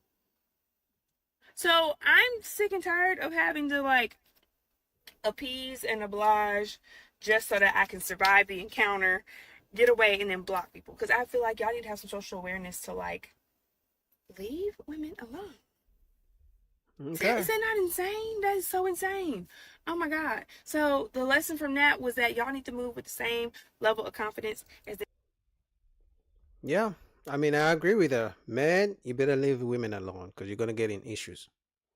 What do you guys think about that? Are you guys still gonna keep approaching women? Clearly, they're telling you don't approach us. I don't know how she didn't pull her phone out to start recording, because you guys have seen videos of the women actually recording men and getting them go viral on TikTok for just approaching them. It's not worth it. It's not worth the risk. I don't care if she's Mary, Jesus's mom. Please don't approach. All right, next up, we got Anton Daniels, man. They are going crazy. So let's get into it. Location to my wife. So easily accessible. So she can get her location. She don't need your shit. She don't need your shit. She don't need your location. And if you can't tell your chick, you know what, this is how we moving, and you just gonna have to trust me. I'm not really interested in answering her questions. I'll reveal it to you as we go. If she don't trust you, then that's not the one that you're supposed to be with. If she don't follow your leadership and your judgment and is 100% on board, then y'all need to just walk away. Stop thinking that you're not gonna get another one. It's always upgrades. Have y'all ever played GTA 5? Have y'all ever seen? Hell yeah, GTA. There's always new upgrades. I promise you. I promise you. I agree with that though. The answer is for all the men who want to view it like these men are not good looking enough to have all these options. So they know they don't have options. That's why they stay where they are, and they should stay there. They do have options. They just don't realize how great they are because they have a lot of options. They keep listening to women like you tell them they ain't got no options. They don't have no options. They do. Listen, there's a you're gonna keep me single. One of you. You're gonna keep me single. I done got more people married than you will ever believe in your life. So, but that's a whole fact. It's Mark, you said it's 1,000 of us. 1,000 of what? What do you mean? Like for every 100 attractive women, there's only like 2.5 attractive men. So they don't have any options. Oh, wait a minute, y'all. I can't hear shit. Wait a minute, Bishop, say it again. I couldn't hear. I said there's 1,000 of y'all. There's only one of me. Talk about 1,000 women or 1,000 whores? There's 1,000 of it. Take it how you want. It's 1,000 of y'all. I'm asking, like, do you mean, like, seriously? I mean it. Because Anton said there are women that are not meant to be wives. So do you think when you say there are more options to pull from sluts, or more options to pull from good quality women? When you say, if I don't have one, even sluts have standards too. So wait a minute, is listen, there's 1,000 of y'all. There's only one of me. I am invaluable. That shit. You figure invaluable. Yeah, but that's true. I mean, any man who has this shit together, good money, looking good, you're in the top 10% easily. And all you have to do is to make sure you choose the best woman out there. That's only going to be the toughest thing. Is going to be the hardest thing is going to be for you to actually choose a good woman, because you're going to have plenty of them wanting you, because you got your shit together. Obviously they're going to expect you to spend some money on them, but the main thing now for you is to make sure you choose the best woman. Yep. And look, Then restrictive why are there so criteria many sexually undisciplined men today? If there's only one of you, why are you because guys they getting keep getting happy? raised by women. So then there is no thousand. There is no thousand then. You're furthering my point. There is nothing You're right, like that. you're right. You guys But have you're no furthering my options. point, You have though. no options. That's why you stay in a miserable marriage. You have no option. That's why you say happy wife, happy life. You have no option. That's why you're like, No, let happy, her do whatever it is she wants to do because I don't happy. want to be I don't know stressed about out. happy You wife, have happy life. no options, so Happy you man stay is where not. you are because that's the only option that you have. I mean, she's kind of right. Most guys stay in the happy wife, happy life, in sexless marriages, in toxic relationships and stuff like that. They do because they can't do any better. But also one of the reasons he said because single moms raise them to be exactly that, to do exactly what a woman wants. So they're forced to stay in those relationships because from when they were kids, the single mom told them, you have to do what I want you to do, what a woman says goes. So they find themselves staying in such relationships. Yeah. But They have no options. You're see, gaslighting there's an yourself. aspect. There's an You aspect don't to have men. any options, and that's But why you it- remain where you are. But Izzy, there's an aspect to men that are accountable. They're accountable and they work out problems. Sexually They know that they have to lead. Like I'm not about to just jump out of something. I'm gonna lead. What's going on here? I'm gonna lead this situation. I'm gonna make sure I'm putting things together in a way that needs to be for my family. I know my family needs to learn. We need to go through certain challenges. So most men are not just going to quit a situation just because something isn't going. Bro, easy. do you know that I will? And that's why they have high blood pressure. Hey, let me jump right there with the option part that Bishop talked about. The other thing that's coming into play is this: Black women don't have the same options for marriage that Black men have because other races of women will marry Black men. I will agree with that. So like ain't no passport bros coming from Europe looking for women with somebody else's overthinking kids. it. Just hang up on it and keep it moving, bro. Men, And also there's a difference between the legacy box and also there's a difference between the legacy box and sex box as well, Izzy. When we start seeing passport girl movements, then this conversation will make a lot more sense. That's facts because women hate on passport bros for going out of the country, out of America to other countries like Colombia, Brazil. You know, they go to some Thailand. They go to different countries in Asia to find women to date or to marry. Women don't like that. And the only reason they like that because men from those countries are not rushing to America to marry the women in America. And also, even the women who travel and to different countries, the most thing they get is their cheeks clapped. They're not getting married or now some of them have made mistakes of marrying African men and then they find out African men are really traditional, you know. And then the thing is, if a woman in America is asking a man to make 6 figures, some of them think once they go to Africa or to different countries, they're going to take the same standards on those men and those standards don't work. So until men of other countries are marrying and approaching Black women in high numbers and they have the 6 figures, Black men are always going to have more options. Because women have more sense than to advertise themselves doing that. Men are the ones that don't have sense that are doing passport bros. Women travel outside to marry all the time. Women have been traveling outside to marry all the time. It's been happening. It's been happening, but they don't come out to advertise it or show off for whatever reason. If you look at the marital rate, Black women only marry out at like a 15% rate. Maybe even less. Or I think it's single digits if I'm not mistaken. So outside the race, marry each other. If you check the stats, Black women are marrying white men, and their marriage lasts longer. You have to check the stats. Black women are marrying Black men at a lower rate. They're marrying Asians. Bro. Talking is like Stop. You're talking to a brick wall. Listen, if y'all can get white men, go get them. Go get them. Nobody's trying to hold y'all hostage. We not trying to keep y'all captive. Go do your thing. Go marry all the white men. You don't want Black women.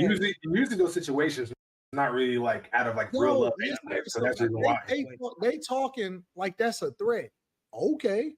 Let that nigga have the leftovers then. We don't care. You said that Black men are marrying Black women at a lower rate, and I said that's the truth. No, I didn't say that. The same thing. That's what you said. No. I said Black women are marrying out at a much lower rate outside of the race than Black. That's true because because women, black women always say, "Oh, I'm gonna go marry a white man. I'm gonna go marry an Asian man. I'm gonna go marry an African man," and so on and so forth. But what they forget is, unless they approach those so-called men, they still have to get approached by those men, and those men have to want them back. That's the issue. It's one thing to say I'm gonna marry, a white woman, but I still have to approach her. But if a white woman wants a black man, she has to wait till a black man approaches her. So just because a black woman says, I'm going to marry a white man, the white man has to approach her and wants to want marriage and wants to want her. So there's so much before she actually marries a white man. Black men. And what I'm saying is black people are married to each other 93% of the time. Black women make up black women are marrying out at a single digit percentage because what group of men is coming to marry American black women? Mm-hmm. Let them have it. If they can get them, go. That is true. There are a lot of black women occupying our community that is not making it look good. Out of the 13, I think black women make up, 7 or 8% of that 13.6%. And I don't know what percent of that. I'm going to call it 5. Where there are a lot of women with loud, wild hair colors, the long eyelashes, the masculine vernacular, how they stand, how they walk, the type of conversations that they have. It just doesn't make us look good as women in the black community. So I will say, I can't say if it's more or less. All the Nigerians now, Nigerian community are all married and very happy. So maybe the argument would hit better if men from foreign countries would travel into America to marry American black women. Facts. I already say that. Mm-hmm. They wouldn't want to, and black women wouldn't want to either. Why would anybody from a different country come to America and say, "Give me one of them thick chicks from Tennessee with somebody else's kids"? That's funny. Oh, that's funny. Oh my God. Speak about your women with such animosity. Like it doesn't make any sense. We're talking about. I'm only talking about the women. I'm only talking about. Hold on, y'all. Hold on. Wait, I'm married to a black woman, so Victor. What's up? What would they say if they came from overseas? Why would anybody from a different country come to America and say, "Give me one of them thick bitches with somebody else's kids, so I can go ahead and marry and be baby daddy number 3"? Where would they be from? No girl. Tennessee. Tennessee. You said Tennessee. Yeah, give me one. Give me one of them thick bitches from Tennessee, from Memphis. They got pistols on them and shit with somebody else's kids. That's true. Like how many men from England, from Australia, from Zambia, from Kenya, from Thailand, from Brazil, from Colombia are saying, "Hey, listen, since black men in America don't want to be stepdads, I'll be the stepdad. I'll take the role." They're not rushing to do that. So clearly black women only have black men to do that. And maybe sometimes white men every now and then, but it's not as common. Nobody ever. Ain't nobody running. What kind of tattoos would they have? They probably got throat goat on there. What? They got their babies. This is the image you guys put out about black women. Hold on, Victor. How much would they weigh? How much they weigh? Yeah. On the left side, about 380. Oh my God. This guy is crazy. Throat goat tattoo weighing 380. It's crazy. Oh my God. Oof. I know you stretching it. A lot of black women are overweight. 380 is crazy. The ones that's big. Like maybe 275. Okay, on the left side. I say 250. Give me one of them fatherless black women with somebody else's kids. Well, you also look big, but black men are also big. now. Listen, Don't worry about the Listen. black. We talking about black women right now and why women are the most divorced and the least married, and black men still manage to marry black women at a 90%. It's the music. It's the music too. You're also being sad to watch black men. like you guys are out here bashing black women for what? Victor. Horrible. It's the What you got it's into? the music too. Where they tattoos at on their body? They got that On the panther chest. tattoo on the chest. On the they got on that the Black chest. Panther crawling up on the inner thigh. That's facts. Do some of you guys like women with chest tattoos? Like for me, that's a big red flag. That seems like some Glorilla, sexy red BS. Like I don't know how some guys do it. Like I don't care how beautiful. Like she could be the most beautiful woman in the world. But as soon as she has a chest tattoo on the arm, even then, I'm not like a big fan, but on the chest, because for me, what that shows me that she actually has to wear clothes that reveal a chest. And sometimes if she has big boobs, that means she has to let the boobs be seen because she has to show off the chest tattoo. Like, oh my God. Do some of you guys like that shit? I don't. They got you. Seems like you deal with a lot of black women with tattoos. But Victor too. Victor, look at the music too. If you look at what Glorilla, Megan Thee Stallion talk about, like who? when you black women out neither. Yeah, they get married. They get married with slut music playing in the wedding. Yeah. What about do they have? Black Do men they are have, also getting married to these do women. they have septum? Them septum nose? No, we're not. Yeah. Oh yeah. With the crystals. What the Victor, did you say your wife is black? Yes, ma'am. Interesting. I think he's talking about the pool of black What does that mean, Ty? What does that mean? Yeah, I think it's crazy what y'all let come out of your mouth in reference to the fact Because he's saying the truth, so it's an issue because he has a black wife. Like, why do they do that? It's like she's married too, by the way, to a black man, I assume. So should we complain if she says something true about black men, let's say going to jail and being gangster? Like, it's true, some black men do that. Should I then attack her for being married to a black man and saying those facts about black men? That doesn't make sense. What type of argument is that? And they always do that. They either do that if you're married, or they say your mama is black, you hate black women. But it's like, so I can't speak any truth about black women just because. No. What's crazy? Why don't you talk about your wife?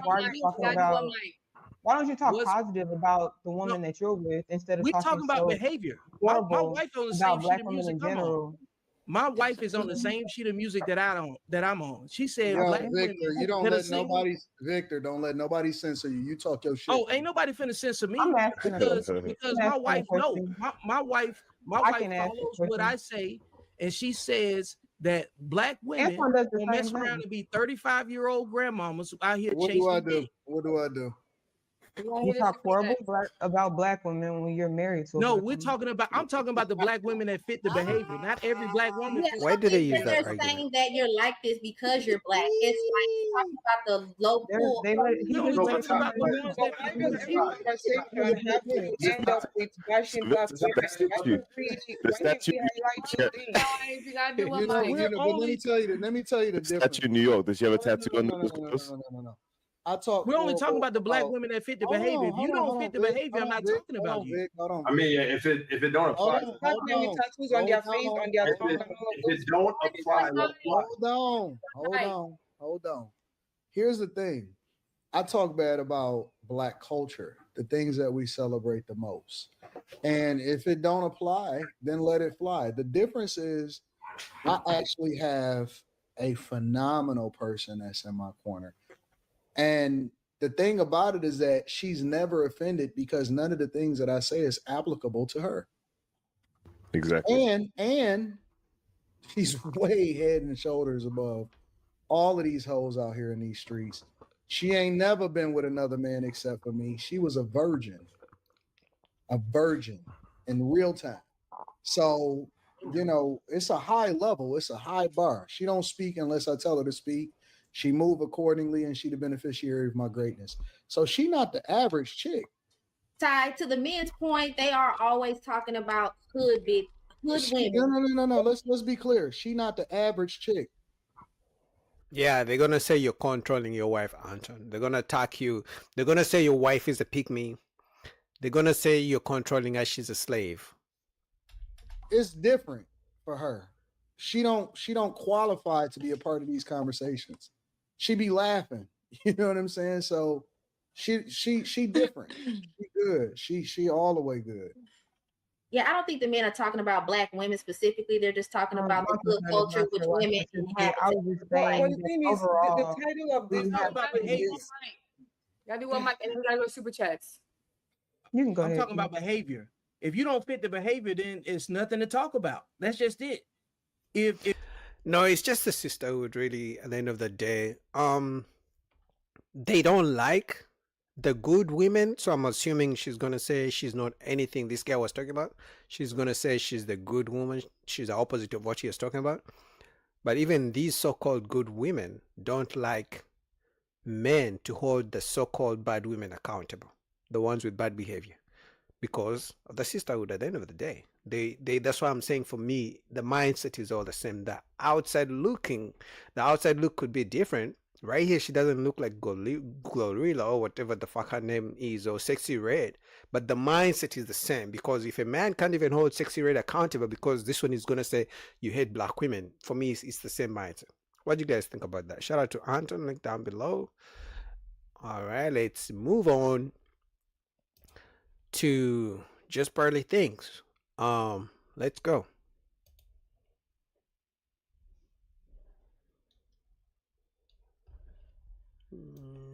Okay, here we go. Again, I've never been in a relationship, but I've chatted to quite a few guys, and it seems like it's not even that I don't live up to their standards. I feel like I'm never what they want. And I'm like, is it looks? Okay, apparently I checked that box, but they still don't want me. Mm-hmm. Is it personality? Yeah, you're cool, your vibes, but I don't want to wife you. Like, mm-hmm.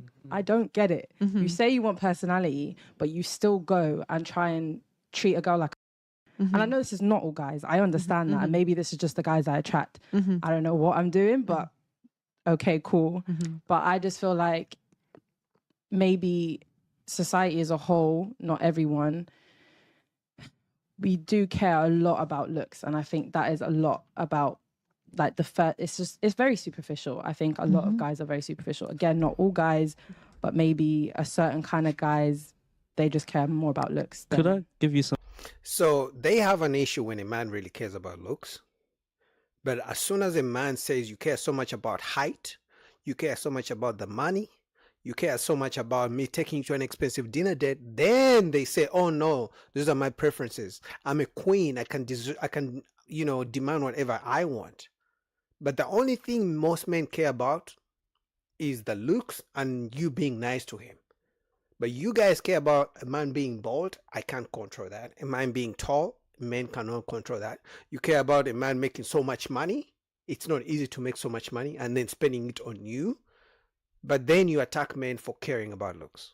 The double standard. Yeah. In regards to like dealing with a guy that you're not sure where you stand with him, where he's saying like he might have sex with you, but he's not willing to commit to you, or he might, take you out on dates, or you might cook dinner for him, or you might take him on dates, whatever it is, yeah.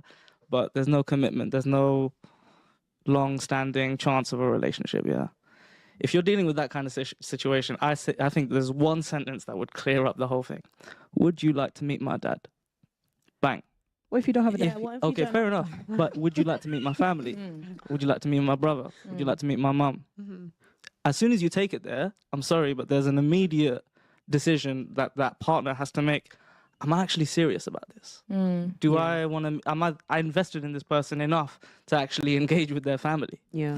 So, and honestly, from the beginning, if you introduce your boyfriend, your fling, whatever it is, if you're trying to get commitment from them, if you introduce them to your family from the beginning, yeah, you can see how they engage with your family members. Yeah. Are they respectful? Especially a male counterpart in the family. Absolutely, because they can tell what that guy is up to. But what if you don't have a male counterpart? You gotta have some male members in your I don't know, maybe your male friend, your uncles. You gotta have some male male energy around you, or someone who's a man around you that you know in your family, extended family, whatever it is. But I think the issue, or the reason why women don't ask men to meet their family or their dad, especially their dad or their brothers, because they know sometimes the guy they are hanging out with, talking to, dating, is not a good person. But they like what they like, and they know if they introduce him to their dad, to their uncles, to their brothers, or even to their mom or sisters, those people will judge him and will tell her to leave the guy, that he's not good enough for them. He's not a good guy. You know, they will talk to him, ask him questions, ask him if he has a job, whatever it is. Then they'll find out he's not a good guy. They'll tell the girl, leave the guy, he's not good for you. But she doesn't want that. She doesn't want those people in her family to hold the guy accountable. Because let's be honest, she may like him because he's tall, but he has no job. And then if he goes to them and he's like, I don't have a job, they're going to be like, okay, he's tall, he's good looking, but he's not good for you because he doesn't have any stability. That's If you don't have a brother, what if you don't have a? I understand that there are those circumstances, obviously. Yeah. I would still say introduce them to your family. No, Do you have a 100%. trusted elder brother type figure or a father type figure that you trust? If you don't, you know, many moms out there have played the role of both father and mother. Right. Even your friend who's a guy. Sorry? Even your friend who is a guy can I tell. don't know about that one. Yeah, I don't know about that one. No, because yeah, that's your boy. friend who's a guy might be actually That's your secretly boy. fancying They're gonna. you. Do you know what I'm saying? Sorry. Yeah. That's true. That's true. That's true. 100. They were gonna tell you this. Yeah, he's mad. Because he wants you. Yeah. Exactly. So he may not be very objective about it. A family member will be. So, Yeah. what do you guys think that men want? They I don't kind care. of agree with Thais. Like, it's kind of weird. Some guys might just want looks or body. Some guys want to see like where the girl's going in the career or what she's actually interested in. Some guys, I don't know. Okay. They might have some. Isn't it amazing how when we ask women what men want, most of them struggle? Like the real reason they struggle is because they don't care.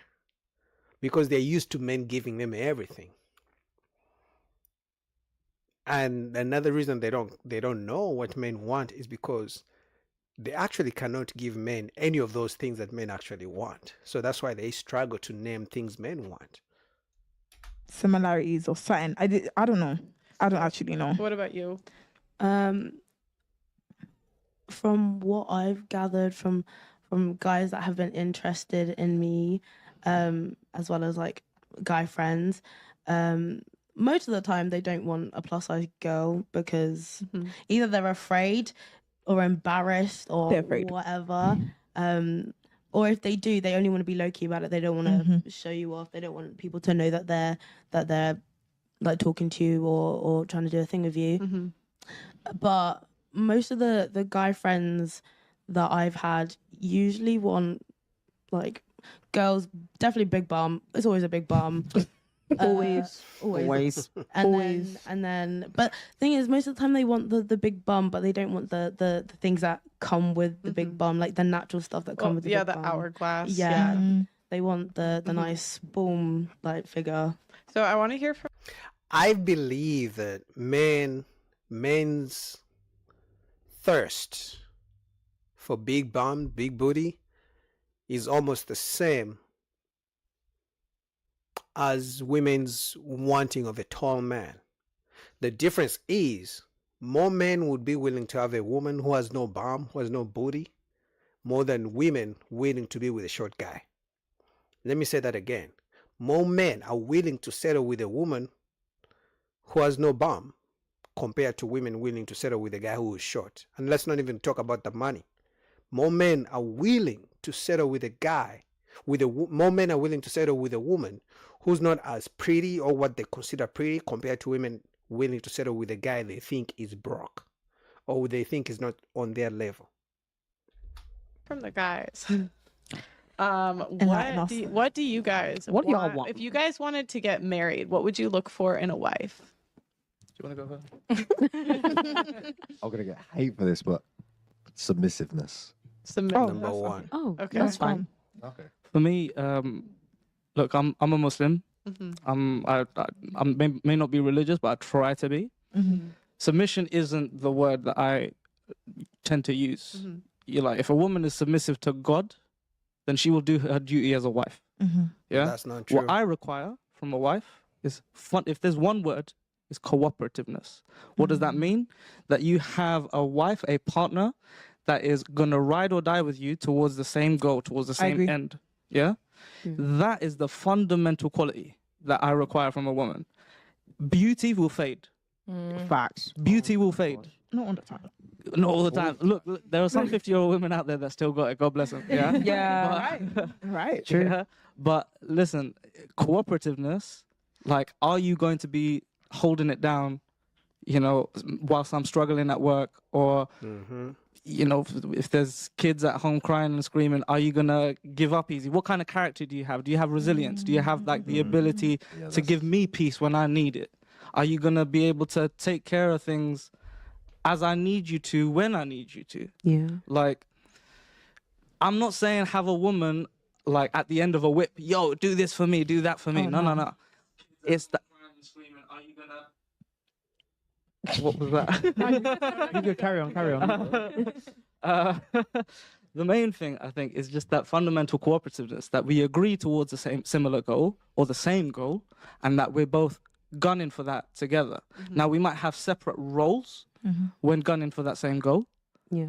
But the goal is the same. And if she's on board, that's it. Yeah. He's right. Most guys actually would pick a woman who they consider less attractive, but is more submissive.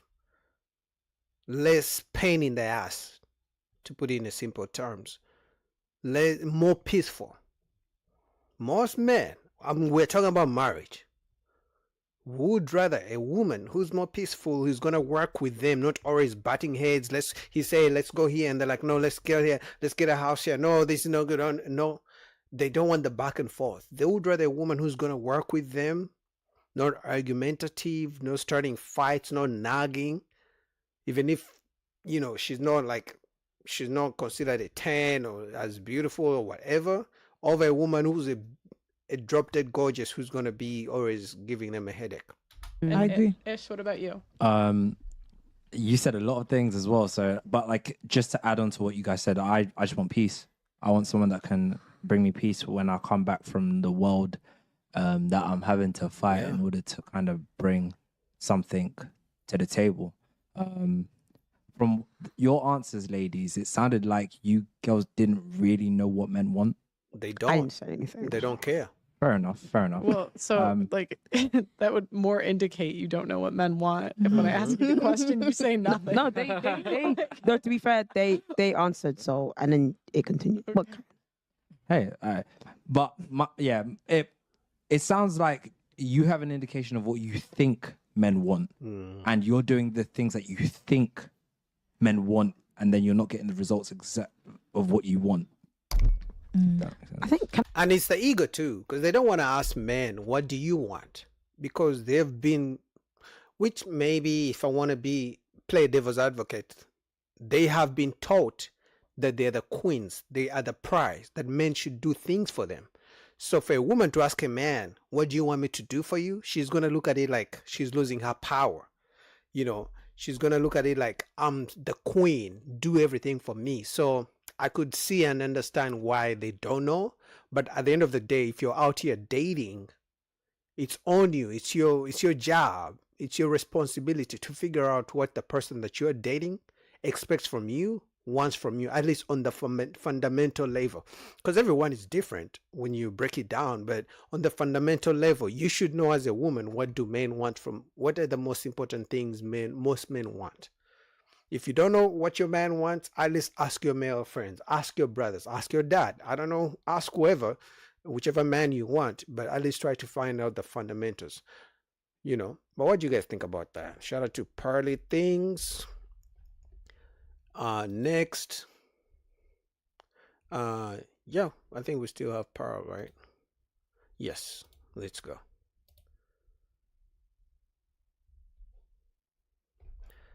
Let's replay this. But and also a lot of guys, if they know you've slept with guys before, like very quickly, they're and they want to date you, but you're making them wait. They're just thinking like, what am I doing here? You didn't make him wait. And so a lot of guys get frustrated and just leave because, you know, it's like you slept with 3 guys on the football team. So why on earth am I waiting for this? But then guys will do the same But thing. then that just shows you wasn't serious in the first place. Then that just shows that he was just actually there for sex because no, Tom got it quicker than I did. No, it shows men value purity, so they don't want a girl that slept with a lot of guys. But it's fine for them. But it's fine for them to do. Yeah, because men and women are different.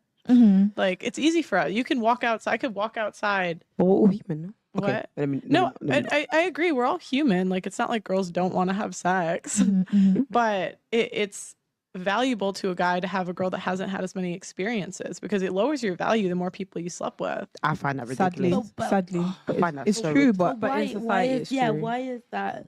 Society just made it like that. It's a biological thing. Yeah, girls sleep with One at a time, guys. One at a time. Biologically, men and women are different. So historically, men had to ensure paternity. So they had to make sure that the woman that they were sleeping with, like that she was passing on his genes. And so we can't make our biological like need go away. The same way we can't help that we like men taller than us because historically we had to find a guy to protect us. It's just innate in them. They can't help it. Yeah, it's funny because whatever preferences men want, women complain about it. Why? But why? But why do you want that? But why do you expect women to be like that? But why do you want a woman to submit to you? Why do you want a woman to cook for you? I'm not a slave. But for them, the preferences they have, I want him to be tall. I want him to be rich. Oh, if he doesn't have those things, he's not the man for me. They never budge. And they don't want the man to question their preferences. It like how would you feel if you were dating a girl and you found out later, like after you were together, that she slept with 3 of your boys? Oh my But that's his boys. Like, Okay, no, let's say three acquaintances. You don't know them well. That's still the I found out later. Yeah, later. Yeah, no, I'd be fuming. Yeah. Yeah. If I knew before, then I would have made a choice. Obviously, I wouldn't do it, but I would have made a choice to be there. But if I know later and now I'm in deep, then I would be fuming because I've invested all this time, effort, money to know that there's brothers in and around me looking at me going, yeah, now it kind of makes you look. Now, what if you waited a month to bang her and you found out that all of them slept with her on the first date? Yeah, if that happens, most guys obviously most guys don't know. They assume. But if any man who finds out that a woman made him wait 7 dates or 7 weeks, but the previous guys they got it on the first night, like most guys they're gonna be tight. So you mean to tell me you made me take you to 7 dates, almost $700, so $100 on average for a date, and you made me wait because I'm such a nice guy, but these guys who are not good guys, who are assholes, who are toxic, you just let them hit? Like most guys look at that and like, no. Fighting everyone. Because a guy wants you to like view him as the best that like you can do. So if we're going around making one guy wait and giving it to another guy immediately, like to the guy, it's like you don't like him. You liked the other guys more, and you're just settling for the other guy. It's like a punishment. It's like you're punishing the guy for being a nice guy, and that's where the whole nice guys finish last comes from. It's like, no, these bad boys, let them clap the cheeks from the back on the first date, but you, since you're a nice guy, I'll make you wait for 2 months because you're such a nice guy. You're doing everything I want, so I'll pay you back by making you wait. So when guys see that, it's like, this is not a good deal. Like, why do the bad boys get to hit, and then me, the nice guy, I get to wait 1,000 years? And while I'm investing, it's not like I'm waiting and she's paying for the dates. No, she still expects me to bring the flowers, call her every morning, text her, check up on her, take her kids to school, pick up her kids sometimes, be a babysitter for her kids as she goes out with her girlfriends. I'm talking about, let's say she's a single mom, pay for her babysitter if we're going out on a date. But all the other guys before, even the baby daddies, didn't have to do all that. Right? Would you, man, was that? Yeah, fair. Oh, yeah. That's a good point. Because men don't like to feel like they're being settled for at all, I don't think. I think men like feeling like a woman is there to settle for him. Men, like you said, does like to feel like he is the best that woman wants, kind of thing. So the thing is, I think you know, whoever you get as a partner, they want to be treated like a 10 and you want to be treated like a 10. Whether you are objectively in terms of beauty standards or not isn't the point. The kind of relationship you have with your partner, you should be each other's 10. Do you get what I'm saying? But is that possible if like a 5 is going for a 10? I don't think so. I don't Well, see anything wrong with that. Yeah. That's the problem is I don't think that can happen where everyone gets their first choice because Facts. No. especially nowadays you have 80% of women sleeping with 20% of guys. So the 5 thinks she's an 8 because she's sleeping with the 8, 9, or 10. And so when she gets married, she's going to view her husband as less. That's another issue with sleeping with a lot of guys. Did you know if you sleep with more than 5 guys, your chance of a happy marriage after 10 years goes from 80% to 25%? Yeah, so that's Why? that. Why? Yeah, casual sex. Is Why? something. Because the more men you sleep with, you lose your ability to bond with each one. Pair bond. Yeah, I've seen that stat, but I think I don't know if it's entirely true. It could be a little bit true because imagine if a woman has dated 10 guys. One is tall, one is rich, one is poor, one is whatever, bald, one has a big mandingo, one doesn't, one has good sex, one doesn't. Like, she has seen all of this. So for you so those are 10 guys. For you as the 11th guy to come in and you think you're going to do the world for her and she's just going to appreciate it. Let's say one guy took her to Dubai to put her on a private jet, right? Now you're competing in her head in the past with the guy who put her on a private jet, and all you can do is a Uber X. You know, one guy took her to Ruth Chris, expensive dinner restaurant. All you can do is Applebee's. Sure, you're a good guy, but she's going to be comparing. She has been used to a certain lifestyle from all these other different guys. And for you, she's going to be comparing you that whole time. So at the end of the day, she may be like, you know what? I've been with a guy who put me on a private jet. Why am I dealing with Boogie, who has to order Uber X for us to go out? Why is Boogie taking me to Applebee's when I was dating a rich man who was taking me out to Dubai? So she's going to do the math and be like, you know what? Fuck this. Bonding. Yeah, it's pair bonding. So if you sleep with one guy, you're going to compare the next guy to him. If you sleep with 10 guys, you compare all 10. If you sleep with 20, you compare all 20. And guys hate being compared to other guys. Well, they hate being, but it makes you more divorced. Like, you're not likely to be divorced, but you're more likely to leave if you did that because you're with your husband thinking about the last like 10 guys that maybe weren't as good as the one you married. But damn. Crickets. Crickets, they're like, oh shit. And these are the things women don't think about. They never think about these things. Because for them, it comes so natural that men want them. They always have men in their inbox, approaching them in public and things like that. So they never, ever stop to think about these things. And it's not, I guess it's not you their okay? fault. Yeah, that's just mad. I think that's mad because like made you think, innit? yeah, because wait, but mostly girls, okay.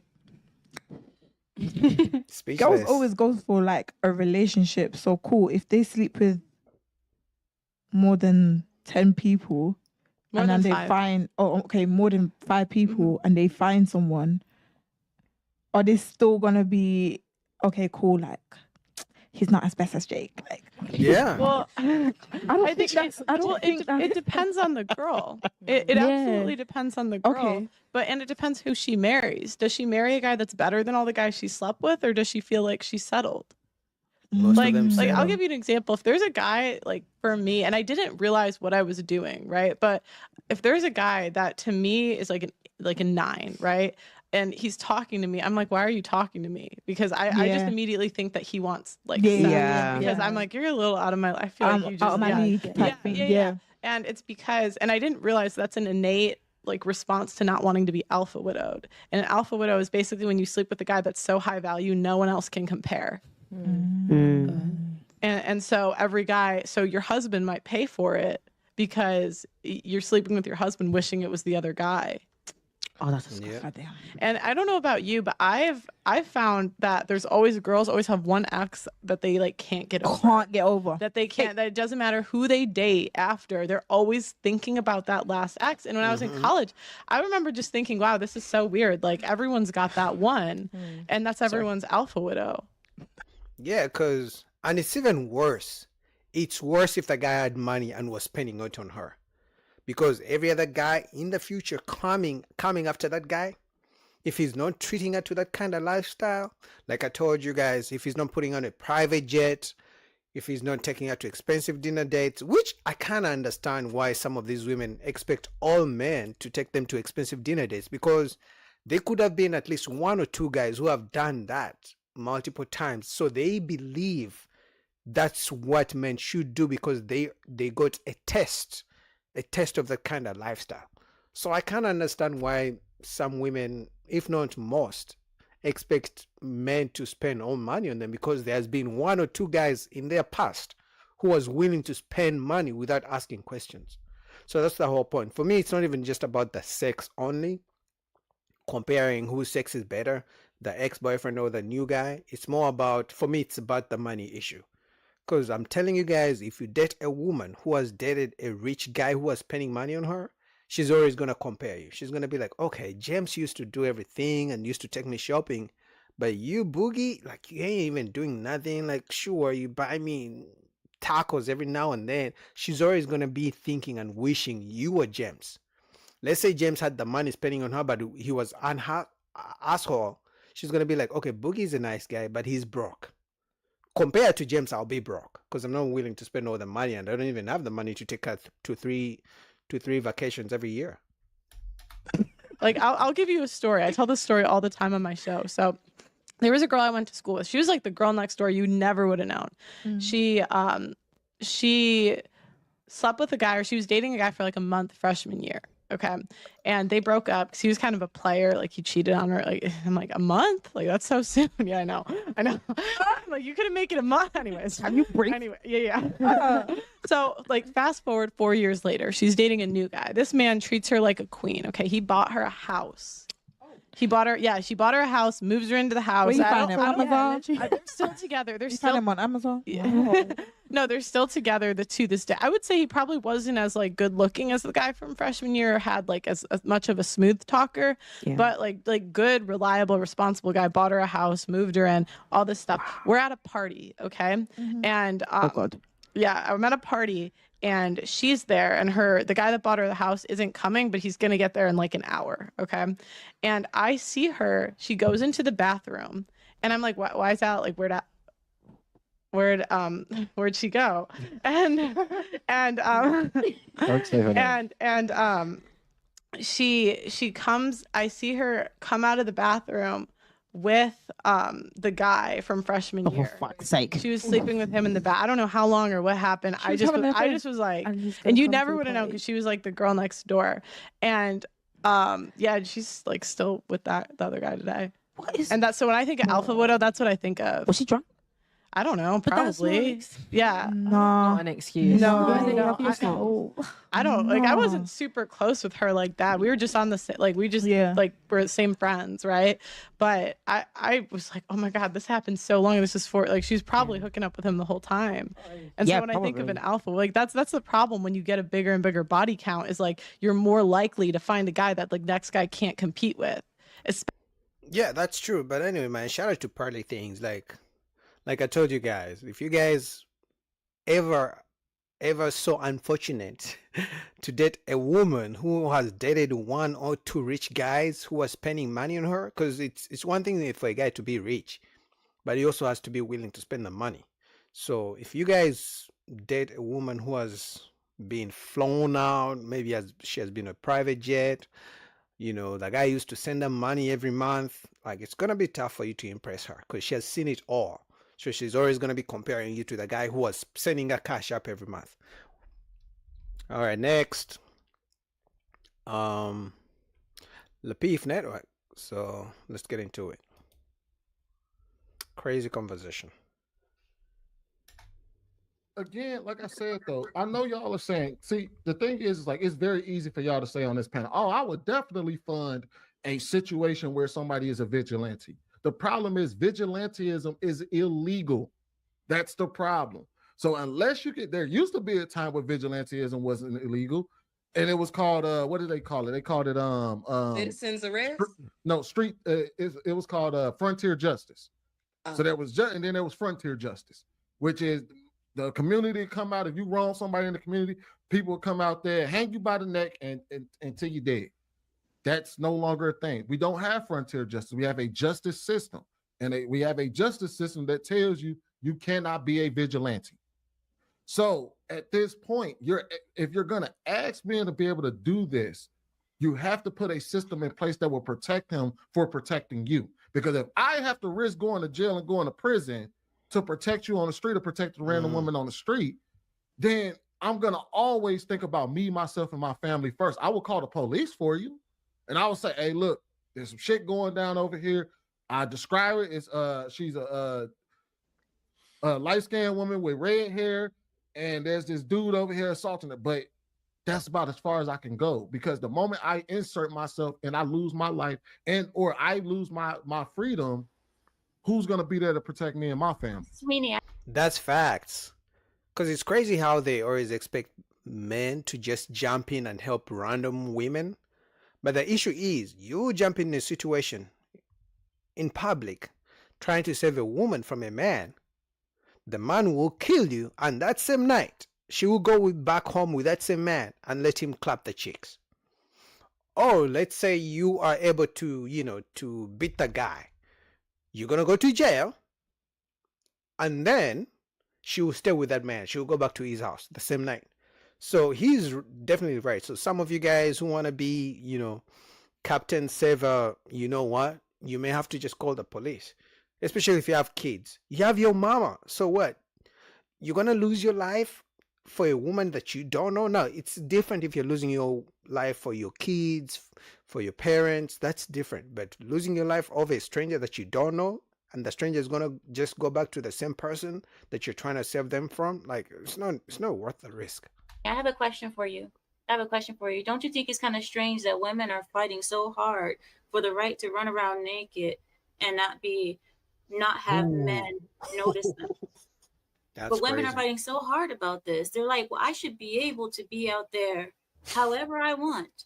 We're fighting so hard for this instead of fighting so hard for other things. Like what? Why don't we fight for more modesty? Why don't we fight? Why are the children being molested? Are the children that are being molested? No, because you want to talk about we know that. Wait a minute. The aggressiveness. The attitude. Wait a minute, Look Ray. at this. Wait a second. Look how loud she Over the is. children being dressed. Ray, wait a second. Amira, I'm not fighting for women to run around half naked. What I'm fighting for is the same thing that I would fight for with anything. Is a I'm gonna choice. be naked at the gym.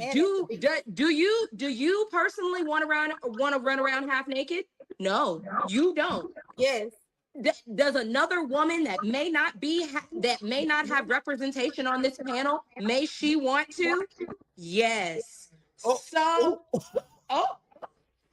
Y'all shady, and I'm not condoning it.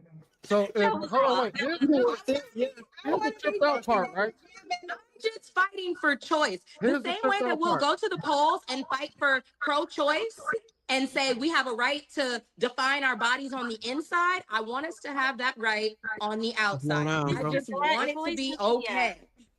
I mean, it's okay to fight for choice. People should do whatever they want as long as it's not hurting the next person.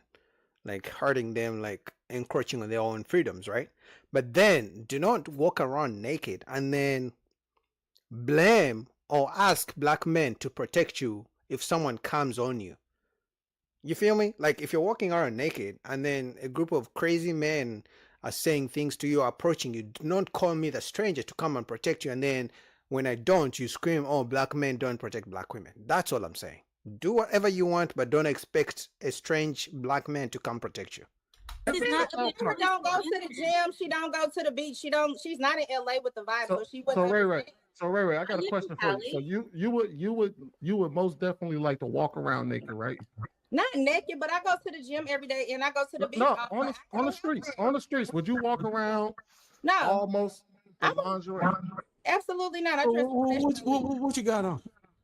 Jim, I'm on California time. I got here. I'm 2 hours behind. I live in Cali too. Right. What city you live in, America? Hold on, that's what you wore to the gym? Yes, that's what I had on at the gym. Absolutely. Why you gotta wear that? Why can't wear a t-shirt? Because her body is tea and she deserves to celebrate it. I wear a t-shirt. Her body is tea and she deserves to celebrate it. For the same reason y'all go to the gym and take off your shirts because you're proud of your muscles. You're not allowed to take your shirt off in the gym. Hey. Yeah, but the thing is, when men take off their shirts, people don't assault them or run towards them or look at them, and men don't pull out their phones to record and put on TikTok to complain about people looking at them. That's the only difference. So we are saying do whatever you want as long as you don't complain with the reactions and the attention that you receive. That's okay. Just do whatever you want. Don't complain. Hey, Amira, I can't help that if you can't even wear a cutoff shirt with the about sick of y'all.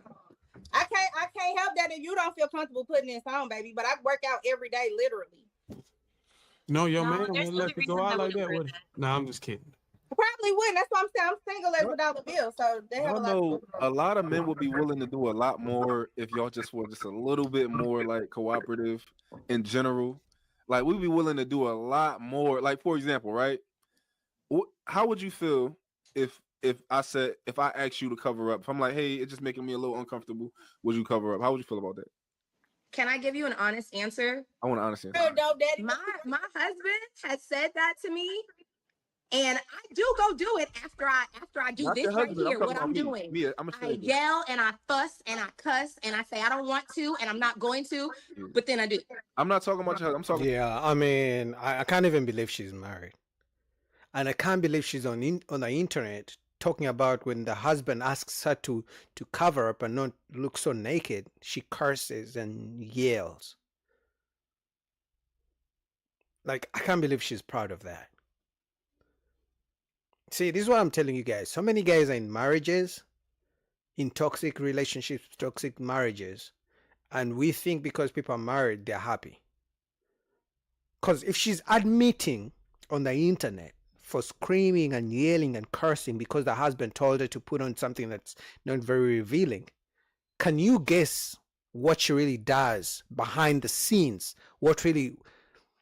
It must be much worse, the things that go on between her and the husband when no one is watching. The cursing, she probably even beats his ass, if I'm going to be honest. Talking about me as a stranger. How would you feel if I asked you to cover It up? depends on what you're working with. No, What if I tell you? What if I tell you? Hold on, wait. I got you. What if I tell you that what you're wearing is inappropriate in front of my children? I mean, I can respect. Not even. No. Right. Just in front of me. If I said that you're making me feel uncomfortable, if you could just please cover up, how would you? Well, you're never uncomfortable. You'll be lying. You're never uncomfortable. No, listen. So this is what I'm trying Notice to say. how see, this is the thing. Y'all notice how What is it that would make you uncomfortable? No, I want to know that. I want to know what would make you uncomfortable. Let's say you got your hips out, your boobs out, and you just looking real good, right? And I'm just like, it was making me a little uncomfortable. I would like you to cover up. Would you be willing to do that? It depends on what you're working with. That's a no. Oh, if you work, what? Wait, what is that? What does that mean? She don't speak to me. When you wait, what you mean? Do you see this? For me. Laisha, do you see this? She don't speak for me. Wait a minute. Wait. Yeah, so it's like, if I can't ask you to even dress up, if I can't ask you to smile, if I can't ask you, to just be a good person, but then you expect me to protect you if something goes down in the public, you expect me to put my life on the line for you to protect you, but you can't even listen to me? Like, they can't even smile to black men. There's a guy in the comments who was saying one time he opened the door for a black woman and she didn't even say thank you. But let's say he opens the door for her, and then at the corner of the street, some guy's attacker tried to pull her purse. She's going to expect him to protect her. It's like, you couldn't even say thank you and you want me to protect you? No. Hold on, wait, hold on. Wait, let her answer. Ray, what that mean, Ray? As far as what you working with, what does that mean? You might as well stand up. Working with, like, how does he treat me? What is he talking No, about? as a He stranger. don't know you. He's a stranger. This shit is crazy. So what would you You say? make him uncomfortable by the way that you're dressed. You half naked, boobs out, and he says, "Hey, look, man, can you cover up? That's making me You want me to go uncomfortable." all the way home? You want me to go all the way home and do that? No, I'm supposed to change. if you got a clothes t-shirt in from your the bag. gym? Let's say you got a t-shirt in your bag. You gonna put it on? In my gym bag? Yeah, say you got a t-shirt. You gonna throw it on? I don't got Who Chess said she got a robe? You're not gonna put your shirt on, right? I ain't gonna lie, I'm rebellious and I'm hard headed. No, So I'm not. I'm all not the gonna men lie. on this panel, if you were around women and y'all was cursing, and they said, "Hey, I don't like language like that. Would you mind not cursing for me?" How many of y'all would stop cursing? I would try. Yeah, we would all try to stop cursing, right? You know what I say? Can I ask you a question? Say, damn, my bad. I ain't mean to do that shit. I know me. I believe in etiquette. Go ahead. Say it again, M. White. Did your husband choose you for that type of interaction? Because there are some men who enjoy going back and forth and who think that that's sexy or cute. Is that the situation? He probably did. Some guys like toxic relationships. Some guys want to be the submissive man in the relationship. Some guys, so the energy she has here, that's why I told you. She's married and this is the energy she has. Imagine the real energy she has with her husband when no one is watching.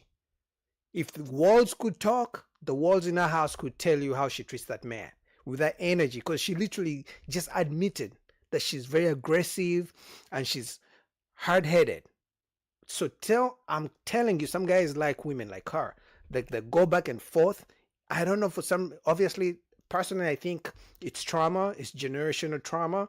It comes from either single moms, the way they were raised, the environment, so they like it. But I can't understand for the life of me how you can put up with that every single day. I feel like we've always been like that. Like, it's not that I don't listen to him or I don't follow, but I'm just like, I feel like he understands one of my quirks is I'm like sassy. And that's not to, mind you, that's not to say I'm sitting up in here being like, oh, oh, you, and like, I'm not aggressive like that. But I would say, like, don't I take would it sit up back. there and be like, no, I don't want to change. I like this skirt. Like, I look cute. And like, I want to go out with you and be, and I whine. I'm a brat. I'm not gonna lie. Some guys That is do not what that. You gotta go change that Unbelievable. shit. And if you go act like this, then this relationship not gonna It's keep going. over. I'm Yeah. not going. You disrespecting me as a man. Crazy. But I'm trying to tell you, hey, I don't want you to have X, Y, and Z on. You don't know any of the reasons. It could be, hey, we about to go someplace, and I know this is gonna be aggressive, and I may end up getting into it with somebody behind what you have on. It could be, I don't want my kids to see their mom in this specific way at this specific time for whatever reason. If I can't give you instruction on how to behave as my wife, I can't marry you.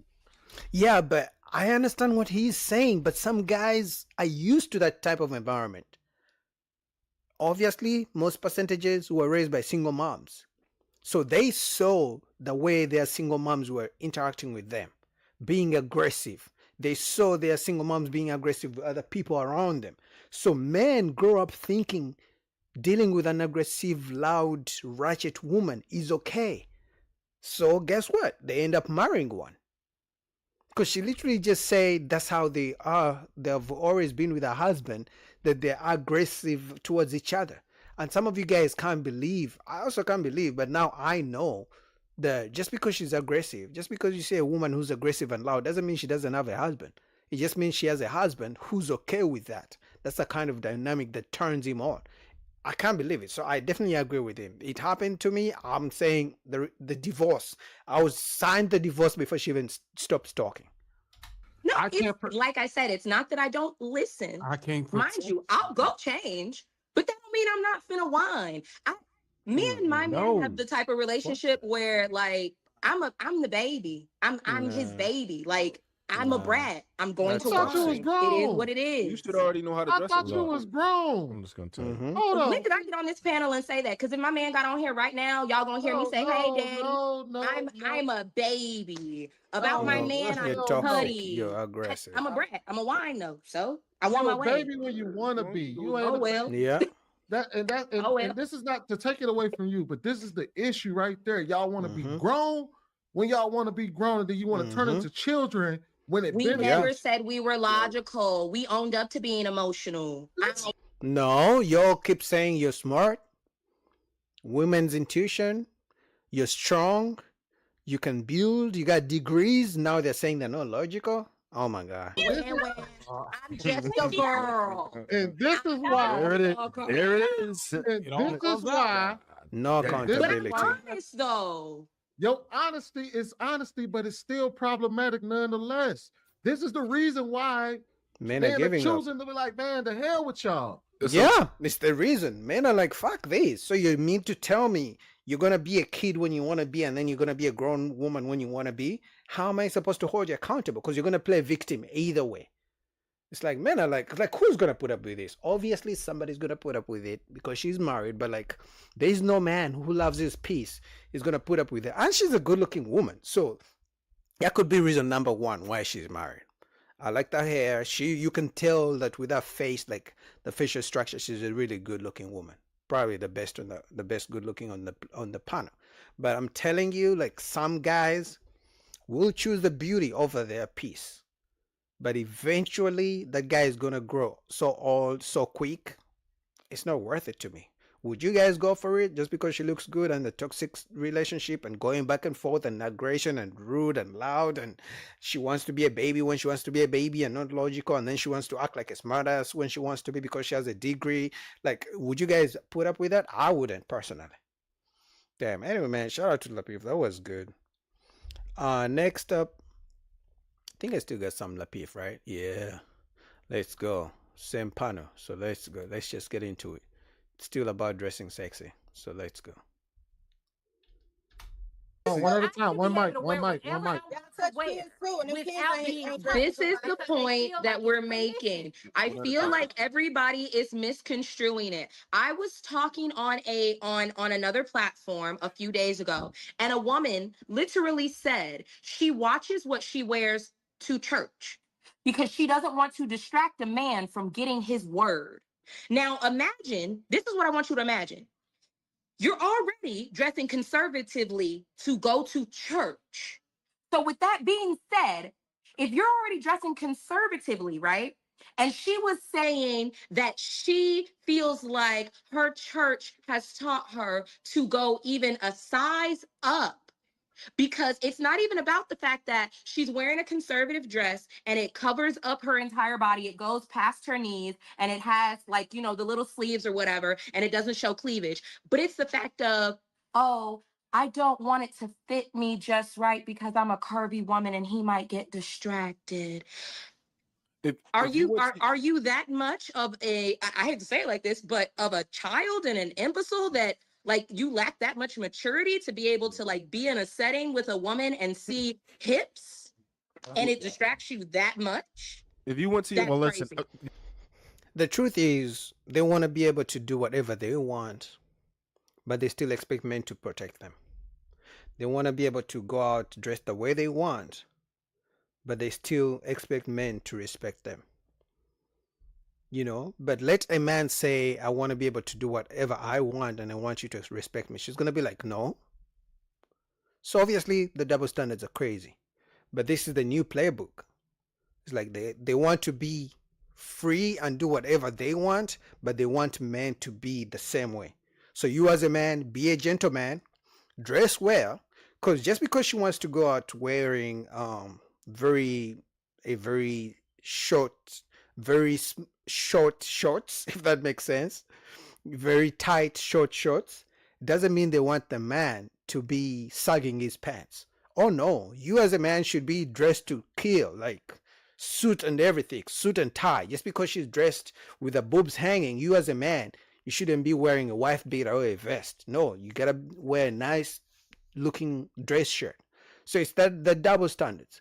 So, like I said, with everything that she's saying, the way she wants to dress, she still expects a man to dress well. But for her, she wants to dress the way she wants to dress. You know what the problem is? Would you outdress her?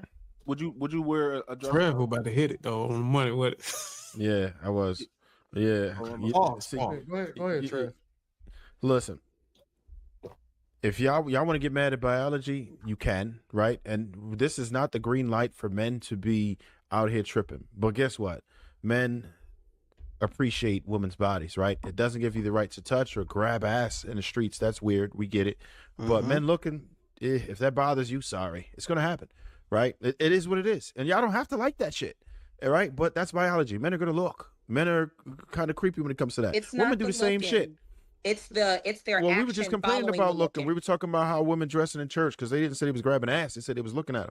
So Well, I was you addressing talking that. about- you talking Now, about looking. and secondly, with that, right? We have a situation where we thinking We like, looking okay, at a bunch of men are running around grabbing people, right? I seriously doubt the numbers are that crazy like that. We understand that there are some weirdos who do it at a high pace, right? Most men don't do that type of thing. That's real life. Most men don't even press women like that. We had a homeboy on here the other day that said he never ever talks to women in person, only online, right? So this is how far removed men are from that, right? There are some did you say that That was me. real dope? Okay, cool. Yeah, he don't even talk to women in person. So unless you giving out serious choosing signals, you ain't even gonna get attention from him. And we're not trying to marginalize or anything like that. We don't want to like say, all right, your experiences are not valid. We get that part. But we also can't ignore the fact that if I'm walking around with money hanging out of my pocket, I should not get robbed. Right? I should not get robbed. You shouldn't get robbed, but you may. But I likely will. And people go, and if I have my money hanging out of my pocket and I go home to any of the ladies who just complained about it, they're gonna say, why the hell you had all your money hanging out of your pocket? You know that there are bad people out here. You know what the risks are. It's not supposed to happen like that. We understand it. But as far as holding men accountable, we do. But we still can't stop everyone. There are laws in place to stop this. There are police in place to stop this, and it's still not enough to stop it. We can't stop it. So at some point, being that the onus has to be on you to a certain extent because you would be the potential victim. So who should protect you more than you protect yourself? Why are we? Facts. He's spitting right now. For me, the only issue I have is they want to dress the way they want to dress, but at the same time, they want to ask men to protect them. And it's like, that's not going to happen. It's not like they are meant to protect them. Because if a man lets you walk out the way you are, clearly he's not trying to protect you. But they want strangers in the public to protect them. It's like, let me show my titties, let me show my ass. But I expect that man who doesn't know me, he has his own wife, he has his own kids, he has his own family. If another man tries to do something, that man should run to my rescue. It's like, no, it's not going to happen. Who should protect the kids, Trev? Y'all talking about women. Talk about how men, they violate the kids too. I protect my kids. Hold on, wait. Yeah, that ain't right. Go ahead. The kids are not safe in the streets and they're not dressed provocatively. So what's the reason men are not enforcing it? Just like I said, when I met with that man, he said it's a code in prison, but if the code translated to the streets and men would there would be consequences. Consequences for touching kids. I promise you, y'all would stop it. I promise you, y'all would. But you know, kids. We had a situation happening in the city. I don't even know the. That's not moving the goalposts because men are predators to women and children. Right. What state do you live in? I live in California. California. Okay. What I'm saying what state do you live in? Chicago. Look, Illinois. So we had a situation. My people moved to a neighborhood that I'm not from, but I know some affiliated people over there. The situation happened. I hit their line. They gave me the whole rundown on what happened, the people, where they, you know what I'm saying, the description, all of this shit. We went with the move. Like, men do operate like that outside of prison. Like, they operate like that where I'm from. I don't know about. And that's what we like. That's what we're saying. We want that. But I'm for it. I'm for it. Yes. I'm for Let's it. do that. So no, but this If is NY can give a little bit more clarity, those guys that you can call on, y'all operate. I'm not gonna call it what y'all is. For an organization, an affiliation. Y'all affiliated. You know what I'm saying? Yeah. That's what I'm trying to say. Unless you. Well, I would argue this to Mark and White's point. If you want protection as a single mom or some shit, when her father is not in the house or something, it's best you go live in the hood because the hood gonna take care of its own. No. I'm gonna take it a step further. Hold on, wait. I'm gonna take it a step Hold on, so that ain't it? I was wrong. Listen. Listen. So in order for but no. Wait. In order for you, because what Ray Ray is advocating for is for men to go out there and put hands, feet, and potential death on other men. And if they were to, this is what Ray Ray said, not Bohem. I'm not talking about all of y'all. Ray Ray said this. She want men to go out there and put hands and feet, if not end and delete men who touch kids, right? The only problem with that is that you have to actually also have a system that will protect that man if he does do it. You can't have a system that'll put that man in jail along after he deletes the person that was touching kids. Yeah, you have to call the police. You as a man, you shouldn't put yourself in a situation because you can get sued and you go to jail, probably for life, if you take someone's life just because you think whatever they were doing was so bad. So it's always best to just call the police. Hey, let's talk about it then. I would literally support that fund. I swear on everything. Because if there was a crusader out here, Delusions, the child predators, I got 3 kids. There is no amount of money I wouldn't pay for a vigilante that is deleting child predators. Why can't you be the vigilante? Mm-hmm. Good because question. that would be with all of that. No, I it ain't want about all the respect. smoke. It ain't about respect. I'm talking about y'all respect physicality. No, you respect power. Y'all respect physicality. Y'all don't come to other men like that. Y'all not gonna play with every big time like that. Every time I step outside of my house, I have a firearm. Every single time because it's dangerous, right? And every one of you on this panel can do the same thing, and you should do the same thing because it's dangerous outside, and I only have 2 hands, right? So you think a woman should get with a man just like a man gonna get with a man? That's what you telling me. You should absolutely have a firearm. Do you have a daughter? You adult, daddy? Do you have a daughter? Yes, I got 2 girls. So when your daughter gets older, do you think? Hold on, you got 2 girls. You think the daughter's gonna be out here just fighting men and be able to physically protect themselves against boys? My daughter's wrestling right now. Armed. I'm doing what I can. When she's 14, will she be armed? Let's use our brains, people. Let's use our When brains. she's 14, she's gonna have me. Nobody's playing. You're not gonna be with her 24/7 when she's 14, boo. No, I can't protect her 24/7. But she got. So use your mind. What do you mean? So I'm not supposed. Oh, so at the end of the day, she's trying to say that other men should protect other people's kids, but those men have their own kids. So if I'm trying to protect someone else's kids and I have my own kids, and then I lose my life in the midst of protecting someone else's kids, who's gonna take care of my kids? Probably not her. If I protect her kids and then I lose my life protecting her kids, she's not gonna come and pay tuition and buy food and pay rent for my kids. She's gonna go back to her kids because she has her own kids. Or they're gonna say, "Oh, thank you, he's a community hero," and that's it. No, the best I would do is call the police to come help your kids. Right? Anyway, man, shout out to Lapif. What do you guys think? So I'll get back with you guys next week. Till then, peace out.